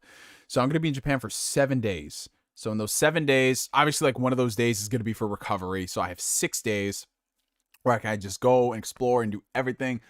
Oh, I'm so excited, man. That's fingers crossed, like nothing crazy happens. You know what I'm saying? So I don't want to jinx it. Bro, that's insane. We're about to go into 2022, guys. COVID is entering its junior year, man. I can't even believe that. It's fucking insane. Yup, Hachiko. You gotta respect it, man. Bro, that movie was fucking sad. I watched that shit at 2 a.m. in the morning. I was like, what the fuck is wrong with me? Not the best thing to do. Okay. Let's see. Bro, that... Oh, God. Dude, no, don't do that Xenoblade Chronicles. Bro, that Xenoblade Chronicles 2, that shit hit like 300p. I can't with that, bro. Asbel, you gotta watch Summer Wars. It's so good. Favorite old school cartoon characters. Ooh, how old school are we going, Sprocket? There's a lot. Like, I mean, obviously, like, I loved... Like, okay, just going back to, like, the Nickelodeon days, man. You know, I loved the cast of Rugrats. Like, I love them. They were so fucking ridiculous. I loved the grandpa on that show. He was the realest fucking dude in the world. I love that. Man, like, there's just so many great fucking characters in all those old cartoons, man. Like, Ed, Edd and Eddy. I love that fucking trio. Just so fucking reckless. Oh, man, what else, man? Of course, like, the OG Transformers shows and shit. OG, like, I'm like those people where I love a lot. I love everything that encompassed a lot of those 80s and 90s cartoons, man. Like, I love everything. So if you ask me, who's your favorite character in that X-Men show? I loved fucking all of them, bro. Like, who's your favorite character in Spider-Man the Animated Series? Specifically Spider-Man, because of that one scene. I know it's obvious, like, obviously Spider-Man. But anyone who's seen that show, y'all know that scene. Oh, boy. All I gotta say is I feel invincible. Jesus Christ, man. That was one of the most, like, even as a kid when I saw that shit, I was like, is he okay? Is he fucking okay? Get back here, Shocker! You can't escape me. I'll chase you to the ends of the earth. Oh my God. That was something else, guys. And yes, if I do go to Japan, I'm going to get to the bottom of whether or not we can bring Persona to other platforms. I'm going to go up to Atlus's HQ, which I assume their security is not that great. I'm just go up there, I'm going to demand it. I was like, the streets need it, man. Streets need Persona 5 on everything. While you're at it, remake Persona 3. Let's fucking go. Give me a Persona 2 remake too. Let's fucking go. Here's some money. Do it. That's what I do. That's what I do. But all right, you guys. I think it's about time we wrap up the stream for tonight. On fucking day. This always fucking happens. Somebody comes into the stream when we wrap it up. Pause. We got Soapbox Games coming through, and he's just like, oh, shit. Of course I joined at the very end. Damn it. But yes, it's about time we wrap it up, you guys. We're running on almost 3 hours, and it doesn't feel like it's been 3 hours. That's fucking insane, you guys. That's insane. But I'm going to thank everybody, as always, for coming through to Ask Neo. Thank you guys so much for liking the stream. Thank you guys so much for the support, tweeting it out, just all that great stuff that y'all already know. But I'm going to remind you of it. We have a couple of things we do got to get through. So first and foremost, We are going to be turning the clocks back an entire hour tonight, so that is very good. If you work early in the morning, make sure your clocks are properly adjusted. Make sure that your alarm clock is on your phone so it updates and not just like a regular one. So make sure y'all are good on that. And in addition to that, before we go, we have got to do the thing that we've become so famous for on these Ask Neo streams. We have got to do a hydration check. Now, for those who are tuning in for the very first time, a hydration check is basically my way of making sure that y'all mofos are drinking your water. Because we got to stay hydrated. Because if you stay hydrated, you live a better life. And if you live a better life, you live a healthier life. And if you live a healthier life, you can play more Forza Horizon 5. Available day one on Xbox Game Pass for the low, low price of $9.99 per month or $15 for the ultimate. Or you can get it right now for 99-cent trial. Can you believe that's the first time I've ever done one of those Game Pass memes? I feel it's very applicable because Forza Horizon 5 is the shit. And I love it. But before we go, we do have to do our hydration check. So everybody just grab your favorite H2O beverage of choice. I know we got a whole bunch of other fucking alcoholics in this chat who was like, well, if it's clear to me, it's water. Vodka and tequila. Y'all know who you are. Just get your water and just go ahead and drink it. Flame just said, I can't drink water at work. I get weird looks drinking from the faucet. Why do you got to drink from the faucet, bro? Where's your water bottle? I got my smart water on deck. I love it. I love it. I love it. All right. So on the count of three, y'all. 1, 2, and we got to hold that thought. We got a $10 super chat coming in from Artsy Avanti. Thank you so much, bro, for an exclusive private interview with Tetsuya Nomura. Don't forget to ask about Versus 13. If I ask him about that game, this is going to be the most in-depth interview. Like, I am pinning that man to the wall, and I need to know everything about what went wrong. Throw the shade out there, Nomura. Throw it. Like, that's what it's all about. Oh my God, I actually have water this time. There you go. You gotta keep the water on deck. I will toast to you. Grimdark, what you drinking tonight, bro? What's on the docket? What you got? You got whiskey? You got bourbon? What we drinking, bro? See, I'm getting weird. Well, stop drinking from the faucet. What are you going to drink from next? The toilet? Thank you for taking the time out of your day, brother, to come chill with all of us. Very grateful and appreciative of you. No, Sprocket, same thing to you, brother, man. Thank you. Like I said, I am no different than any of y'all. I am just a humble child of God trying to find my place in this world. And I'm just so happy that I can go on this journey with all of you guys. So on the count of 3, 2, no, Neo, you can't count. See, this is why I have to cut off the streams before 3 hours, because the brain just goes on the count of 3. 1, 2, 3. Hydration.